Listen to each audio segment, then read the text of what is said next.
நான் மறுபிறவி எடுத்துட்டேன்.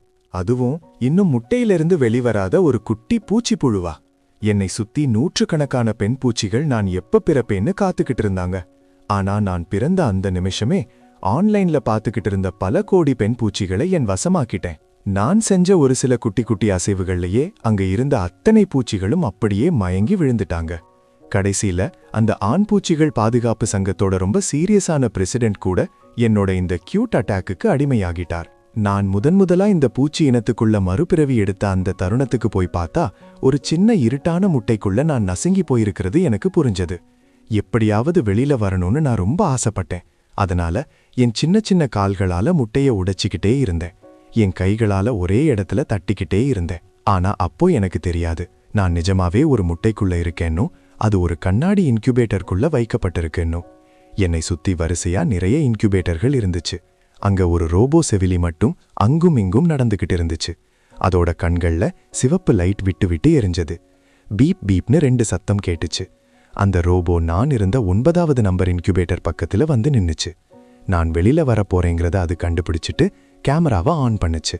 அதே சமயம் நியூ நெட் வெப்சைட்ல குட்டி பூச்சிகள் பிறக்கிற லைவ் ஸ்ட்ரீமிங்ல நம்பர் 9 அப்படிங்கிற பேர்ல ஒரு ஒளிபரப்பு மெதுவா ஆரம்பிச்சது. ஒவ்வொரு பூச்சி புழு பிறக்கிறதும் ஒரு பெரிய விஷயம். அது உலகம் முழுக்க இருக்கிற எல்லா பூச்சிகளும் பார்க்கறதுக்காக ஒளிபரப்பப்படும். எல்லாரும் அந்த புழுவுக்கு வாழ்த்து சொல்லி பரிசுகளை அனுப்புவாங்க. ஆனா வழக்கமா பெண் புழுக்கள் பிறக்கிறது தான் லைவ் ஸ்ட்ரீம் பண்ணுவாங்க. முட்டைக்குள்ள நான் ஒரு பக்கமா ரொம்ப கஷ்டப்பட்டு போராடிக்கிட்டு இருந்தேன். என் பிஞ்சு கால்களால திரும்ப திரும்ப உதைச்சேன். ஒரு வழியா ஒரு சின்ன விரிசல் விழுந்து வெளியிலிருந்து மெலீசா வெளிச்சம் உள்ள வந்துச்சு. அந்த வெளிச்சம் தான் எனக்கு நம்பிக்கை தந்துச்சு. அதனால இன்னும் வேகமா உதைச்சேன். ஆனா அங்க இருந்த கேமராவில் பார்த்தவங்களுக்கு அந்த முட்டை ஓடு லேசா விரிசல் விட்டதும் அதிலிருந்து ஒரு குட்டி கால் மட்டும் வெளியில எட்டி பார்த்ததுதான் தெரிஞ்சது. எவ்வளோ நேரமாச்சுன்னு தெரியல. நான் ஒரு பெருமூச்சு விட்டேன். ஒரு வழியா வெளியில வந்தாச்சு. ஆனா இந்த ஓடு ஏன் இவ்வளவு கடினமா இருக்குன்னு நினைச்சேன். அதுக்குள்ள அந்த லைவ் ஸ்ட்ரீமுக்குள்ள நிறைய பேர் வர ஆரம்பிச்சிட்டாங்க. ஏன் இந்த 9வது நம்பர் புழு அசையாம இருக்கு, பார்க்கவே ரொம்ப வீக்கா இருக்கு அப்படின்னு மை லார்ட் மேல்பக் ஐ எம் ஹியர் அப்படிங்கிற ஒரு யூசர் கவலையா கமெண்ட் பண்ணாங்க. ஒருவேளை இது ஏதோ சாதாரண வகை பூச்சியா இருக்கும் போல, வழக்கமா பெண் புழுக்கள் பிறக்கும்போது ரொம்ப எனர்ஜியா இருக்குமே அப்படின்னு ஒரு கமெண்ட் வந்துச்சு. அதுக்கு ஒரு பெண் பூச்சி கோவமா, என்ன வகைன்னு கேக்குறீங்களே, அங்க பெண்ணுன்னு டேக் போட்டிருக்கிறது தெரியலையான்னு கேட்டுச்சு. ஆனா இந்த குட்டி பெண் பூச்சி ஏன் இவ்வளவு டல்லா இருக்கு, வழக்கமா ஆண் பூச்சிகள் தான் இப்படி பிறக்கும்னு இன்னொருத்தவங்க கமெண்ட் பண்ணாங்க. ஸ்கிரீனுக்கு பின்னாடி இருந்த அந்த பெண் பூச்சிக்கு ஒருவேளை இது ஊனமான புழு ஒன்று கூட சந்தேகம் வந்துச்சு. ஆனா உடனே இன்னொரு கமெண்ட் வந்துச்சு, சான்ஸே இல்ல, இது கண்டிப்பா ஆண் பிரபு கிடையாது. ஏன்னா இதோட ஓடு வெறும் வெள்ளையா இருக்கு. ஆண் பூச்சிகளோட முட்டையோடுல டிசைன் இருக்கும்னு சொன்னாங்க. இப்படி அந்த லைவ் ஸ்ட்ரீம்ல இருந்த எல்லாரும் அந்த குட்டி புழு சீக்கிரம் வெளியில வரணும்னு ஆசையா காத்துக்கிட்டு இருந்தாங்க. அந்த குட்டி புழுவால முட்டைய உடைக்க முடியலன்னா அது புறக்காத ஒன்னாவே கருதப்படும். ஒருவேளை அதை காப்பாத்தினாலும் அது ரொம்ப நாள் உயிர் வாழாது. ஆனா எனக்கு இத பத்தி எதுவுமே தெரியாது. என் முன்னாடி இருக்கிற அந்த சுவரை எப்படியாவது உடைக்கணுங்கிறது மட்டும்தான் என் எண்ணமா இருந்துச்சு.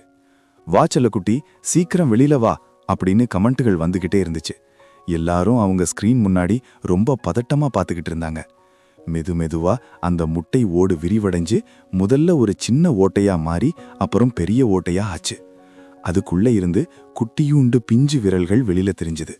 ஒரு நிமிஷம், அது என்ன விரல்கள்? இது ஒரு ஆண் பூச்சி. ஸ்கிரீன் முன்னாடி இருந்த அத்தனை பெண் பூச்சிகளும் அப்படியே உறைஞ்சு போயிட்டாங்க. ஒரு ஆண் பிரபு பிறக்கிறத அவங்க நேரடியா பார்த்துக்கிட்டு இருக்காங்க. என்ன ஒரு பாக்கியம்! அதிர்ச்சியில இருந்த பெண் பூச்சிகள் எல்லாம் அப்படியே மெர்சல் ஆகிட்டாங்க. அந்த லைவ் ஸ்ட்ரீம் பார்க்கறவங்க எண்ணிக்கை 100லிருந்து 1000 ஆகி அப்புறம் 10,000ன்னு எகிரிக்கிட்டே போச்சு. பெண் பூச்சிகள் இப்படி பைத்தியம் பிடிக்கிற மாதிரி ஆகிறதுல தப்பு இல்லை. ஏன்னா ஆண் முட்டைகளும் பெண் முட்டைகளும் ஒன்று கிடையாது. ஆண் முட்டைகளை கவனிச்சுக்க தனி செவிலியர்கள் இருப்பாங்க. அதுங்க ரொம்ப பாதுகாப்பான இடத்துல வளர்க்கப்படும். இதுவரைக்கும் எந்த ஆண் பூச்சி பிறக்கிறதையும் இப்படி லைவ் ஸ்ட்ரீம் பண்ணதே இல்லை. என்னோட பிறப்புக்காக இவ்வளவு பேர் காத்துக்கிட்டு இருக்காங்கன்னு எனக்கு துளி கூட தெரியாது. எனக்கு ரொம்ப டயர்டா இருந்துச்சு. ஒரு வழியா ஓட்டைய போட்டு கை கால்களை ஆட்டி பார்த்தேன். ஆனா கை மட்டும்தான் வெளியில வந்துச்சு. என் கால்களை வெளியில கொண்டு வர முடியல. அப்படியே சுருண்டு படுத்துட்டேன். சுத்தமா தெம்பே இல்லை. திடீர்னு எங்கிருந்து தான் பலம் வந்துச்சோ தெரியல. கை கால்களை எல்லாம் ஒன்னா சேர்த்து உதைச்சு அந்த ஓட்டையை இன்னும் பெருசாக்கினேன். எனக்கு ரொம்ப பசிக்க ஆரம்பிச்சுது. என் குட்டி வயித்த தொட்டு பார்த்தேன். ரொம்ப பாவமா இருந்துச்சு. மறுபிறவி எடுத்து கடைசியில பட்டினியால சாக போறோமோ, நான் எப்படிதான் வளர போறேனோன்னு நினைச்சேன். வழக்கமா முட்டைக்குள்ள ஊட்டச்சத்துக்காக ஒரு திரவம் இருக்கும். ஆனா எனக்கு ஒரு விஷயம் தெரியாம போச்சு. நான் பிறக்கிறதுக்கு சில நிமிஷங்களுக்கு முன்னாடியே அந்த திரவமெல்லாம் காலியாகிடுச்சு. என் உடம்பு முழுக்க அந்த முட்டை பிசுபிசுப்பு ஒட்டிட்டு இருந்துச்சு. என் குட்டி கையில ஒரு உடைந்த முட்டை ஓடு கிடைச்சது. அதை மோப்பம் பிடிச்சு பார்த்தேன். என் உள்ளுணர்வு அதை சாப்பிடலான்னு சொல்லுச்சு. மெதுவா அதை வாய்க்குள்ள வச்சு பார்த்தேன். என்னது இது? பிஸ்கட் மாதிரி இருக்கு, லேசா இனிப்பாவே இருக்கே. அப்படியே மெதுவா சாப்பிட ஆரம்பிச்சேன். ஹஹஹஹா, இனிமே நான் பசியில சாக மாட்டேன். ஆனா அந்த நியூ நெட் லைவ்ல இந்த ஆண் புழு பிறக்கிறத பார்க்க கூட்டம் கூடிக்கிட்டே இருந்துச்சு. அந்த பெண் பூச்சிகள் எல்லாம் ஆச்சரியமா பார்த்தாங்க. இந்த ஆண் புழு ஏன் இவ்வளவு லூசுத்தனமா இருக்குன்னு அவங்களுக்கு தோணுச்சு. எது எப்படியோ ஒரு ஆண் பிரபு பிறக்கிறது லைவ்ல வருதுங்கிற செய்தி காட்டுத்தீ மாதிரி பரவிச்சு. பார்வையாளர்கள் எண்ணிக்கை 10 லட்சத்தை தாண்டிடுச்சு. இதுவரைக்கும் யாரும் ஒரு ஆண் பிரபு பிறக்கிறத நேரடியா பார்த்ததே இல்லை. அந்தந்த பெற்றோர்களுக்கு மட்டும்தான் அந்த வீடியோ பார்க்க கிடைக்கும். ஆரம்பத்துல விஷயம் தெரியாம வந்தவங்க, இது வெறும் குழந்தை பிறக்கிறது தானே, இதுல என்ன இருக்குன்னு கேட்டாங்க.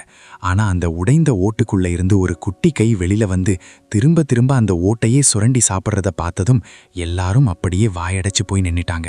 ஒரு ஆண் பிரபு பிறந்துட்டான். ஜேசன் வழக்கம் போல போர் அடிச்சதுனால லைவ் ஸ்ட்ரீம் பார்த்துக்கிட்டே இருந்தான். ஜேசன் ஒரு ஆண் பூச்சி, இன்னும் முழுசா வளர்ந்தவன் இல்ல. ஆனா அவனுக்கு எப்பவுமே ஒரு வலிமையால பெண் துணையை தேடிக்கணும், அவளோட சேர்ந்து நிறைய புழுக்களை பெத்துக்கணும்னு ஆசை. அதனாலேயே இந்த குட்டி புழுக்கள் பிறக்கிற ஸ்ட்ரீமிங்கை அவன் விரும்பி பார்ப்பான். திடீர்னு அவனுக்கு ஒரு ஸ்ட்ரீம் ரெக்கமெண்டேஷன்ல வந்துச்சு. அதோட வியூவர்ஸ் எண்ணிக்கையை பார்த்ததும் அவனுக்கு தூக்கி வாரி போட்டுச்சு. வழக்கமா இந்த மாதிரி ஸ்ட்ரீம்கள்ல 1000-2000 பேர் தான் இருப்பாங்க. ஆனா இதுல 10 லட்சத்துக்கும் மேல இருந்தாங்க. ஏதோ பெருசா நடக்குதுன்னு நினைச்சுக்கிட்டு ஜேசன் டக்குன்னு உள்ள போய் பார்த்தான். உள்ள போனதும் புதுசா வர்ற வியூவர்ஸோட நோட்டிஃபிகேஷன் வந்துகிட்டே இருந்துச்சு. ஆனா ஆச்சரியம் என்னன்னா, ஒருத்தர் கூட கமெண்ட் போடல. ஜேசன் மெதுவா ஒரு கமெண்ட் அனுப்பினான். என்ன நடக்குது இங்க, என்ன ஆச்சு? பூச்சி சமூகத்துல ஆண் பூச்சிகள் ரொம்ப அரிதானவங்க. அதனால அவங்களுக்கு ஏகப்பட்ட சலுகைகள் உண்டு. 100 பெண் பூச்சிகளுக்கு ஒரு ஆண் பூச்சிங்கிறது தான் கணக்கு. சில நேரங்கள்ல அதுக்கும் கம்மியா தான் இருப்பாங்க. இதனால ஆண் பெண் விகிதம் ரொம்பவே சமநிலை இல்லாம இருந்துச்சு. ஒரு ஆண் பூச்சிக்கு நிறைய பெண் பூச்சிகள் இருக்கிறது தான் அங்க வழக்கம். அது மட்டும் இல்லாம ஆண் புழுக்கள் பிறக்கும்போது ரொம்ப பலவீனமா இருப்பாங்க. சீக்கிரமே இறந்து போறதுக்கும் வாய்ப்பு இருக்கு. பழைய காலத்துல டெக்னாலஜி கம்மியா இருந்தப்போ ஆண் பூச்சிகளோட உயிர் பிழைக்கிற விகிதம் ரொம்ப கம்மியா இருந்துச்சு. அதனால தான் அவங்கள பாதுகாக்க வரிசையா நிறைய சட்டங்களை கொண்டு வந்தாங்க. அவங்களோட சலுகைகளும் நாளுக்கு நாள் அதிகமாயிட்டே போச்சு. ஜேசன் போட்ட கமெண்ட் ஒரு ஆண் பிரபுவோட கோல்டன் கலர்ல பெருசா மத்தவங்களுக்கு தெரிஞ்சிச்சு. உடனே அதுக்கு கீழே வரிசையா பெண் பூச்சிகள் பதில் போட ஆரம்பிச்சாங்க. என் பிரபுவே, ஒரு ஆண் புழு பிறந்திருக்கு. ஜேசன் அதிர்ச்சி ஆகிட்டான். உத்து பார்த்தப்போ அந்த முட்டையோட்டோட ஓட்டை பெருசாயிட்டே இருந்துச்சு. சின்ன மென்மையான விரல்கள் அந்த ஓட்டை உடைச்சுக்கிட்டே இருந்துச்சு. ஒவ்வொரு துண்டையும் உடைச்சதும் ஒரு சின்ன இடைவேளை விட்டு அந்த ஓட்டை அது சாப்பிட்டுக்கிட்டே இருந்துச்சு. இந்த ஆண் புழு எப்படி பெண் புழுக்கள் பிறக்கிற ஸ்ட்ரீம்ல வந்துச்சு? இந்த ஆண் பூச்சிகள் பாதுகாப்பு சங்கம் எல்லாம் என்னதான் பண்ணிக்கிட்டு இருக்காங்க? இப்படி யோசிச்ச ஜேசன் உடனே தன் கம்யூனிகேட்டரை எடுத்து அந்த சங்கத்துக்கு கால் பண்ணினான். எதிர்பார்த்த மாதிரியே ஃபோன் பிஸின்னு வந்துச்சு. அப்படின்னா நிறைய பேர் இதை கவனிச்சு கம்ப்ளைண்ட் பண்ண ஆரம்பிச்சிட்டாங்கன்னு அர்த்தம். பாதுகாப்பு சங்கம் சீக்கிரமே இங்க வந்துடும். அது வரைக்கும் இந்த குட்டி பாப்பாவோட ஸ்ட்ரீமை ரசிக்கலாம்னு அவன் முடிவு பண்ணான். ஒரு பெண் பூச்சிகளுக்கான ஸ்ட்ரீம்ல ஆண் புழு வர்றது அந்த சேனல் ஆரம்பிச்ச 10 வருஷத்துல இதுதான் முதல் முறை. இந்த ப்ரீடிங் சென்டர் பண்ணின ஒரு பெரிய தப்பு இதுன்னு யாருக்கும் தெரியாது. பாதுகாப்பு சங்கத்தோட ஆபரேட்டர்களுக்கு புகார்கள் குவிஞ்சிக்கிட்டே இருந்துச்சு. சாதாரண பெண் பூச்சிகள் மட்டும் இல்லாம பெரிய ஆண் பிரபுக்கள் கூட ஃபோன் பண்ணி பேச ஆரம்பிச்சிட்டாங்க. எல்லாரும் ஒரே விஷயத்தை தான் சொன்னாங்க. ஒரு ஆண் புழு ப்ரீடிங் சென்டர்ல லைவ் ஸ்ட்ரீம்ல இருக்கு. எம்பெருமானே, இது எப்படி சாத்தியம்? ஆபரேட்டர்களுக்கு அப்படியே வேர்த்து கொட்ட ஆரம்பிச்சிடுச்சு. அவங்க பதட்டத்தோட இந்த தகவலை மேலதிகாரிகிட்ட சொன்னாங்க. அவரும் அதிர்ச்சியாகி உடனே அந்த சங்கத்தோட தலைவருக்கு தகவலை கொண்டு போனாரு. இந்த செய்தி அப்படியே மேலிடம் வரைக்கும் போய் கடைசில பிரசிடென்ட் சாக்ஸ் காதுக்கே போயிருச்சு. விஷயத்தை கேட்டதும் சாக்ஸ் பதட்டத்துல மேஜைய ஓங்கி தட்டினாரு. ஐயோ வலிக்குதேன்னு கத்துனவரு டக்குன்னு வாயை பொத்திக்கிட்டு அங்கேயும் எங்கேயும் பார்த்தாரு. யாராவது பார்த்துட்டா அவரோட கௌரவம் என்ன ஆகுறது? ஒரு முக்கியமான ஆண் பூச்சியா தன்னோட இமேஜை அவர் விட்டு கொடுக்க முடியுமா? சாக்ஸ் அந்த லைவ் ஸ்ட்ரீமை ஓபன் பண்ணி பார்த்தாரு. அந்த நேரத்துல நான் முட்டை ஓட்டை சாப்பிட்டு முடிச்சிருந்தேன். வயிறு ஃபுல்லானதும் எனக்கு தெம்பு வந்துருச்சு. அந்த ஓட்டை இப்போ நல்லா பெருசாகிடுச்சு. என்னோட 2 கொழு கைகளை தாமரத்தண்டு மாதிரி அவ்வளவு வெள்ளையா இருந்துச்சு. இடைவிடாம ஆட்டிக்கிட்டே இருந்தேன். என் உடம்புல பாதி வெள்ளை வந்துருச்சு. அதை பார்த்ததும் சாக்ஸ் கண்ணுல அப்படியே ஹார்ட் சிம்பிள் தெரிஞ்சிச்சு. என்ன ஒரு கியூட்டான குட்டி கைகள், அப்படியே ஒரு கடி கடிக்கணும் போல இருக்கேன்னு உருகிட்டாரு. அப்போ வெளியே சத்தம் கேட்டு உள்ள வந்த செக்ரட்டரி ஏட்ஸ், பிரபு சாக்ஸ், எதுவும் பிரச்சனையான்னு கேட்டாரு. சாக்ஸ் உடனே அந்த லவ் ஸ்டக் லுக்க மாத்திக்கிட்டு ரொம்ப கெத்தா தலையை தூக்கி சிரிச்சாரு. ஒன்னும் இல்லன்னு சொல்லிட்டு உடனே ஆர்டர் போட்டாரு. இன்டர்ஸ்டெல்லார் நெட்வொர்க்கை தொடர்பு கொள்ளுங்க. அந்த 9வது நம்பர் ஸ்ட்ரீம் ரூமை நம்ம கட்டுப்பாட்டுக்கு கொண்டு வாங்க. அந்த பிஞ்சு ஆண் குழந்தைக்கு எந்த பாதிப்பும் வராம பாத்துக்கங்க. கமெண்ட்களை கவனிங்க. நம்ம சங்கத்தோட மருத்துவ குழுவையும் ஆயாக்களையும் கூட்டிட்டு உடனே ப்ரீடிங் சென்டருக்கு புறப்படுங்கன்னு வரிசையா அதிரடி உத்தரவு போட்டாரு. ஏட்ஸ் இதை கேட்டு பிரமிச்சு போனாரு. பிரபு சாக்ஸை பார்க்கும்போது அவருக்கு ஒரு ஒளியே தெரியற மாதிரி இருந்துச்சு. நம்ம பிரபு எவ்வளவு சாமிங்கா இருக்காரு, இவருக்கு பிள்ளையா புறக்க கூட நான் கொடுத்து வச்சிருக்கணும்னு மனசுக்குள்ள நினைச்சுக்கிட்டாரு. ஏட்ஸ் போனதும் சாக்ஸ் திரும்பவும் அந்த ஸ்ட்ரீமை பார்த்தாரு. ஐயோ, அந்த பாப்பா வெளியில வர எவ்வளவு கஷ்டப்படுது. கியூட், செம்ம கியூட். அந்த புழு வெளியில வரத நான் தான் முதல்ல நேர்ல பார்க்கணும்னு சொல்லிக்கிட்டே ஸ்டார்ஷிப்ல ஏறி கிளம்பிட்டாரு. நான் இன்னும் அந்த ஓட்டை உடைக்க போராடிக்கிட்டு தான் இருந்தேன். 2 பிஞ்சு கைகளையும் ஆட்டி ஆட்டி ஒரு வழியா முட்டை ஓட்ட பாதியா உடைச்சிட்டேன். அந்த ஸ்ட்ரீம்ல காத்துக்கிட்டு இருந்த பூச்சிகள் எல்லாம் இப்போ அந்த பாப்பாவை முழுசா பார்த்தாங்க. லேசா நனைஞ்சிருந்த சுருள் சுருளான முடி, பளபளன்னு வெள்ளையா இருக்கிற குட்டி முகம், மின்ன மின்ன கருப்பு கண்கள், அப்புறம் அந்த சின்ன ரோஜா நிற வாய். ஏதோ விசித்திரமான சத்தம் போட்டுக்கிட்டு இருந்ததை பார்த்ததும் பெரிய பூச்சிகள் எல்லாம் அப்படியே மெல்ட் ஆகிட்டாங்க. எம்பெருமானே, இந்த ஆண் பிரபு இவ்வளவு கியூட்டா இருக்காரேன்னு கத்துனாங்க. அங்க பார்த்த மற்ற ஆண் பூச்சிகள் எல்லாம் நமக்கும் இதே மாதிரி ஒரு பாப்பா வேணும்னு ஆசைப்பட ஆரம்பிச்சிட்டாங்க. ஆனா எனக்கு இதெல்லாம் தெரியாது. நான் 1 2 1 2ன்னு மனசுக்குள்ள சொல்லிக்கிட்டு என் கைகளை இன்னும் பலமா ஆட்டினேன். ஒரு வழியா முட்டையோடு 2ஆ பிளந்தது. நான் பிறந்துட்டேன். ஆனா நான் வெளியில வந்த அடுத்த நிமிஷமே ஒரு ரோபோ வந்து என்னை அப்படியே தூக்கிருச்சு. எனக்கு போக இஷ்டம் இல்லை. அதனால என் கை கால்களை ஆட்டி போராடினேன். ஆனா இப்பதானே பிறந்தேன், எனக்கு ஏது பலம்? நான் அப்படியே மென்மையா அடம் பிடிக்கிறத பார்த்த பார்வையாளர்களுக்கு இதயமெல்லாம் அப்படியே லேசா துடிக்க ஆரம்பிச்சது.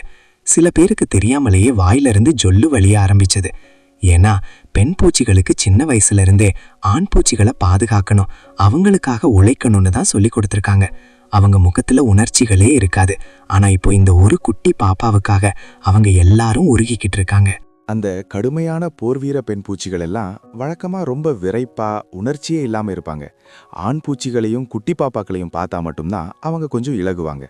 ஆனா இப்போ அந்த சீரியஸான பெண் பூச்சிகள் எல்லாம் ஒரு மாதிரி விசித்திரமான இளிச்சவாய்த்தனமான சிரிப்பை உதிர்த்துக்கிட்டு இருந்தாங்க. ரொம்ப நாளா சிரிக்காமே இருந்த அவங்க முகதசைகள் எல்லாம் இப்போ திடீர்னு சிரிக்கிறது மற்றவங்களுக்கு பார்க்கவே ஒரு மாதிரி பயங்கரமா இருந்துச்சு. ஆலன் அவனோட கண்டிப்பான கேப்டனை பார்த்தப்போ அவனுக்கு உடம்பெல்லாம் சிலிர்த்துடுச்சு.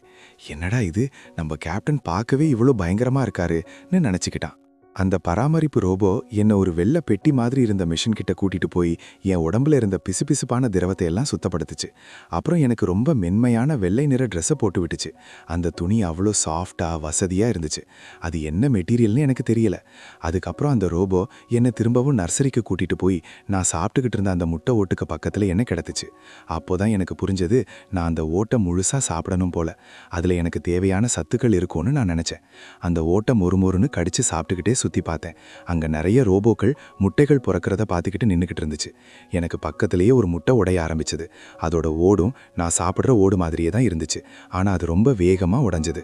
சீக்கிரமே ஒரு ஓட்டை விழுந்து அதிலிருந்து ஆன்டினா அப்புறம் பூச்சி கால்கள் வெளியில வந்துச்சு. ஆன்டினா, கால்கள். என் மனசுக்குள்ள இந்த வார்த்தைகளை கேட்டதும் நான் அப்படியே அதிர்ச்சி ஆகிட்டேன். நான் எந்த உலகத்துக்கு வந்துட்டேன்? என் பக்கத்துல இருக்கிற முட்டை ஏன் ஒரு பூச்சியா பிறக்குது? என் கையில இருந்த ஓடு அப்படியே கீழே விழுந்துச்சு. வாயில இருந்த சாப்பாட்டை மெல்லுறதை நிறுத்திட்டேன். என் உடம்பே அப்படியே மரத்து போச்சு. இந்த குட்டி பாப்பாக்கு என்ன ஆச்சு? ஏன் அசையாம நிக்குது? ஒருவேளை வாயில ஓடேதும் சிக்கிடுச்சா? இன்டர்ஸ்டெல்லர் நெட்வொர்க்ல பார்த்துக்கிட்டு இருந்த பூச்சிகள் எல்லாம் பதட்டமாகி கமெண்ட்டுகளை பறக்க விட்டாங்க. அந்த ரோபோ நான் சாப்பிட்றத நிறுத்தினதை பார்த்ததும் என்னை தூக்கி தட்டி கொடுத்து என் உடம்ப ஸ்கேன் பண்ணி பார்த்துச்சு. ஆனா ஒன்றும் சிக்கலைன்னு தெரிஞ்சதும் அதுவும் குழப்பத்தில் தலையை சாய்ச்சி பார்த்துட்டு இந்த விசித்திரமான விஷயத்த அந்த ப்ரீடிங் சென்டரோட மெயின் சிஸ்டத்துக்கும் கண்ட்ரோல் ரூமுக்கும் ரிப்போர்ட் பண்ணுச்சு. சாக்ஸ் ரொம்ப நேரமாக கண்ட்ரோல் ரூமில் காத்துக்கிட்டு இருந்தாரு. அந்த பாப்பா அந்த முட்டை ஓட்டை சாப்பிடணுங்கிற கட்டாயம் இல்லைன்னா இந்நேரம் அவர் அதை வெளியில் எடுத்திருப்பாரு. இந்த சின்ன ஆண் புழுவுக்கு எதுவும் ஆகிடக்கூடாதுன்னு எல்லாரும் ஆவலோட பார்த்துக்கிட்டு இருந்தாங்க. நல்ல வேளையா நான் கொஞ்ச நேரம் தான் அப்படி உறைஞ்சு போயிருந்தேன். ரோபோ என்னை கீழே இறக்கி விட்டதும் நான் திரும்பவும் ஓட்டை சாப்பிட ஆரம்பித்தேன். அதுக்குள்ள எனக்கு பக்கத்துல இருந்த அந்த முட்டை பாதியா திறந்துருச்சு. இப்போ எனக்கு தெளிவா தெரிஞ்சது, அது ஒரு பூச்சி, நிஜமாவே ஒரு பூச்சி. அந்த சின்ன பூச்சியும் திரவத்தால நனைஞ்சு போயிருந்தது. அதுக்கு சின்னதா இறக்கைகளும் ஆன்டினாவும் இருந்துச்சு. அதோட கண்கள் ரொம்ப பெருசா, பார்க்கவே கியூட்டா இருந்துச்சு. ரோபோ அவ சுத்தம் பண்ணினதும் அதுவும் தன்னோட முட்டை ஓட்ட முறுமுறுன்னு சாப்பிட ஆரம்பிச்சது. நான் அதையே ஆச்சரியமா பார்த்துக்கிட்டு இருந்தேன். ஸ்ட்ரீம் ரூம் 10ல கூட்டம் அதிகமாகிட்டே இருந்துச்சு. ஆனா ஒரு விஷயம் எனக்கு புரியல. அது என்னவோ பூச்சியா பிறக்குது, ஆனா நான் மட்டும் ஏன் மனுஷ குழந்தையா இருக்கேன்? இந்த கேள்விகளால என் தலை சுத்த ஆரம்பிச்சது. அப்புறம் ஒரு முடிவுக்கு வந்தேன். யாருதான் இங்க ஸ்பெஷல் இல்ல, வந்துட்டோம், இனிமே நடக்கிறது நடக்கட்டும்னு விட்டுட்டேன். நான் அந்த முட்டை ஓட்ட ரசிச்சு சாப்பிடுறத அந்த பூச்சிகள் எல்லாம் கண் இமைக்காம பார்த்துக்கிட்டு இருந்தாங்க. அப்படியே தூங்கிட்டேன். அங்க இருந்தவங்கெல்லாம் அந்த பாப்பாவை தூக்கிட்டு போக ஏற்கனவே ஏர்கிராஃப்ட் எல்லாம் ரெடியா வச்சிருந்தாங்க. சாக்ஸும் மற்றவங்களும் ஸ்ட்ரீமையே கண்ணுல ஒத்திக்கிட்டு பார்த்துக்கிட்டு இருந்தப்போ அந்த பாப்பா தூக்கத்துல கியூட்டா ஒரு எச்சில் குமிழி விட அது டப்புன்னு ஒரு சின்ன சத்தத்தோட உடையுது. அந்த சத்தத்துல பயந்து போன மாதிரி அந்த பாப்பா லேசா நடுங்குச்சு. அவ்வளோதான். வெளியே ஸ்ட்ரீம் பார்த்துக்கிட்டு இருந்த அத்தனை பூச்சிகளுக்கும் இதயம் ஒரு நிமிஷம் நின்னே போச்சு. மனசெல்லாம் அப்படியே சிலிர்த்துடுச்சு. ஐயோ சாமி, இந்த குட்டி பல்லாக்குட்டி பூச்சியை இப்பவே திருடிட்டு போகணும் போல இருக்கேன்னு எல்லாரும் உருக்கிட்டாங்க. நான் நல்லா தூங்கிக்கிட்டு இருந்தேன். தூக்கத்துல என் பழைய வாழ்க்கையில இருந்த என் அப்பா அம்மா என் கனவுல வந்தாங்க. அவங்க என் கல்லறைக்கு முன்னாடி நின்று எனக்காக தாலாட்டு பாடிக்கிட்டு இருந்தாங்க. என்னால அவங்கள கையால தொட முடியல. அதனால அவங்க முன்னாடி மண்டியிட்டு 3 தடவை தலையால தரையை முட்டி வணங்கினேன். பிரபு, ஏன் அழறீங்க? பசிக்குதா? ஏதும் கெட்ட கனவு கண்டீங்களா செல்லக்குட்டி? ஏன் இவ்வளவு வருத்தமா அழறீங்க அப்படின்னு குரல்கள் கேட்டுச்சு. குழந்தைங்களுக்கெல்லாம் கெட்ட கனவு வராது, நீங்க நிஜமாவே டாக்டர் தானான்னு ஒருத்தர் கேட்க, நிச்சயமா நான் டாக்டர் தான், என்னோட ப்ரொஃபஷனலிசத்தை சந்தேகிப்பதா நீ இன்னொருத்தர் மல்லு கட்டுனாரு. அந்நியமான குரல்கள் கேட்டாலும் எனக்கு அது ஏனோ புரிய ஆரம்பிச்சது. அப்படியே மெதுவா அந்த தூக்கத்திலிருந்து முழிச்சேன். என் விசும்பல் சத்தம் நின்னுடுச்சு. லேசா கலங்கின கண்ணை திறந்து என் முன்னாடி சண்டை போட்டுக்கிட்டு இருந்த மனுஷங்களை பார்த்தேன். நான் ஏன் மனுஷங்கன்னு சொல்றேன்னா, அவங்க பார்க்க அப்படியே மனுஷங்க மாதிரி தான் இருந்தாங்க, ஆனா ரொம்ப உயரமா இருந்தாங்க. ஒருவேளை நான் சின்ன பாப்பாவா இருக்கிறதுனால எல்லாமே எனக்கு பெருசா தெரிஞ்சிருக்கலாம். அவங்களுக்கு விதவிதமான கலர்ல முடி இருந்துச்சு. பார்க்க அப்படியே கிழக்கு நாட்டு மக்களும் மேலை நாட்டு மக்களும் கலந்த மாதிரி இருந்தாங்க. அங்க பொன்னிற முடி வச்சிருந்த ஒரு குள்ளமான ஆளு சிவப்பு முடி வச்சிருந்த இன்னொருத்தர் கூட சண்டை போட்டுக்கிட்டு இருந்தாரு. அவங்கள சுத்தி இருந்த உயரமானவங்கெல்லாம் என்ன பண்றதுன்னு தெரியாம திருன்னு முழிச்சுக்கிட்டு இருந்தாங்க. அவங்கள நிறுத்தணும்னு ஆசைதான், ஆனா ஒரு வார்த்தை பேசக்கூட அவங்களுக்கு தைரியம் இல்லை.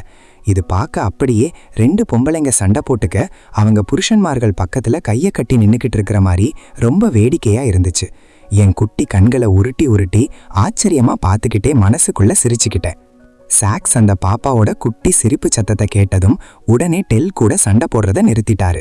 தன் நடுவிரலை டெல் வாய்க்கு முன்னாடி வச்சு ஷ், அந்த பூச்சி பாப்பா முழிச்சிடுச்சுன்னு சைகை பண்ணினாரு.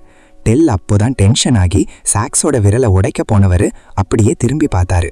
அங்கே அந்த பாப்பா 2 கண்களையும் பெருசா திறந்து சிரிச்ச முகத்தோட கியூட்டா இருக்கிறத பார்த்ததும் அவரோட கோபம் எல்லாம் காணாம போய் முகத்துல சந்தோஷம் பொங்குச்சு. சாக்ஸ் மெதுவா, பாப்பா எவ்வளோ கியூட்டா இருக்கு, சத்தத்தை குறைங்க, பாப்பா பயந்துட போகுதுன்னு சொன்னாரு. டெல் டக்குன்னு வாயை பொத்திக்கிட்டு மெதுவா அந்த இன்குபேட்டர் பக்கத்துல வந்து பாப்பாவை கொஞ்சம் ஆரம்பிச்சாரு. அந்த சிவப்பு முடி வச்சிருந்தவர் என் முன்னாடி நின்று விதவிதமான முகபாவனை செஞ்சு என்னை கிண்டல் பண்றத பார்த்தப்போ எனக்கும் விளையாட ஆசையா இருந்துச்சு. அதனால நானும் பதிலுக்கு சிரிச்சேன். அப்போ medical team head brother care தன்னோட அந்த விளையாட்டுத்தனமான முகத்தை மாத்திக்கிட்டு ரொம்ப சீரியஸான டாக்டரா மாறினாரு. அந்த ஆண் பூச்சி பாப்பாவோட உடம்ப ஸ்கேன் பண்ணி பரிசோதிக்க தன் அசிஸ்டண்ட்டுக்கு ரொம்ப தீர்க்கமா உத்தரவு போட்டாரு. அவர் பார்க்கறதுக்கு நிஜமாவே ஒரு பெரிய ப்ரொஃபஷனல் டாக்டர் மாதிரி தான் இருந்தாரு. ஆனா அந்த பெண் பூச்சியும் யாட்ஸோட அசிஸ்டண்ட்டும் அவரோட அந்த பேபி ஃபேஸை வச்சுக்கிட்டு அவர் சீரியஸா இருக்கிறத பார்த்து சிரிப்பு அடக்க முடியாம முகம் சிவந்து போயிருந்தாங்க. வெளியே சிரிச்சிட்டா அவ்வளவுதான்னு பயந்துட்டு இருந்தாங்க.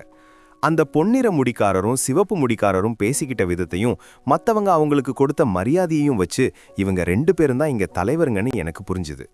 பிரபு சாக்ஸ், பிரபு டெல், இந்த ஆண் பூச்சி பாப்பா ரொம்ப ஆரோக்கியமா இருக்கு, எந்த வியாதியும் இல்லைன்னு அந்த அசிஸ்டன்ட் சொன்னதும் டெல் கையசைச்சு அந்த மெடிக்கல் எக்யூப்மெண்ட்ஸ் எல்லாம் எடுத்துட்டு போக சொன்னாரு.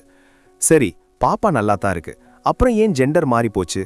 இந்த பாப்பாவோட முட்டை ஓட்டுல பூச்சி அடையாளங்கள் எதுவுமே இல்லையே, வெறும் வெள்ளையாத்தானே இருந்துச்சு. அது மட்டும் இல்லாம ரெக்கார்ட்ஸ்ல ஆரம்பத்துல இது ஒரு பெண் பூச்சின்னு தானே ஸ்கேன் ஆகியிருக்குன்னு ஒரு பெரிய சந்தேகத்தை கிளப்பினாரு. அது நிஜமாவே விசித்திரமான விஷயம்தான். இதுவரைக்கும் எந்த ஒரு ஆண் பூச்சி பாப்பாவும் அந்த அடையாளங்கள் இல்லாம பிறந்ததே இல்லை. ஏன்னா அந்த அடையாளங்கள் தான் மன ஆற்றலோட சம்பந்தப்பட்டது. இப்போதைக்கு இந்த பாப்பாவோட மென்டல் பவரை நம்மால கண்டுபிடிக்க முடியாது. 5 வயசாகி அது தானா விழிப்படையும் போதுதான் என்ன நடக்குதுன்னு தெரியும். நான் அவங்க பேசிக்கிட்டாங்க.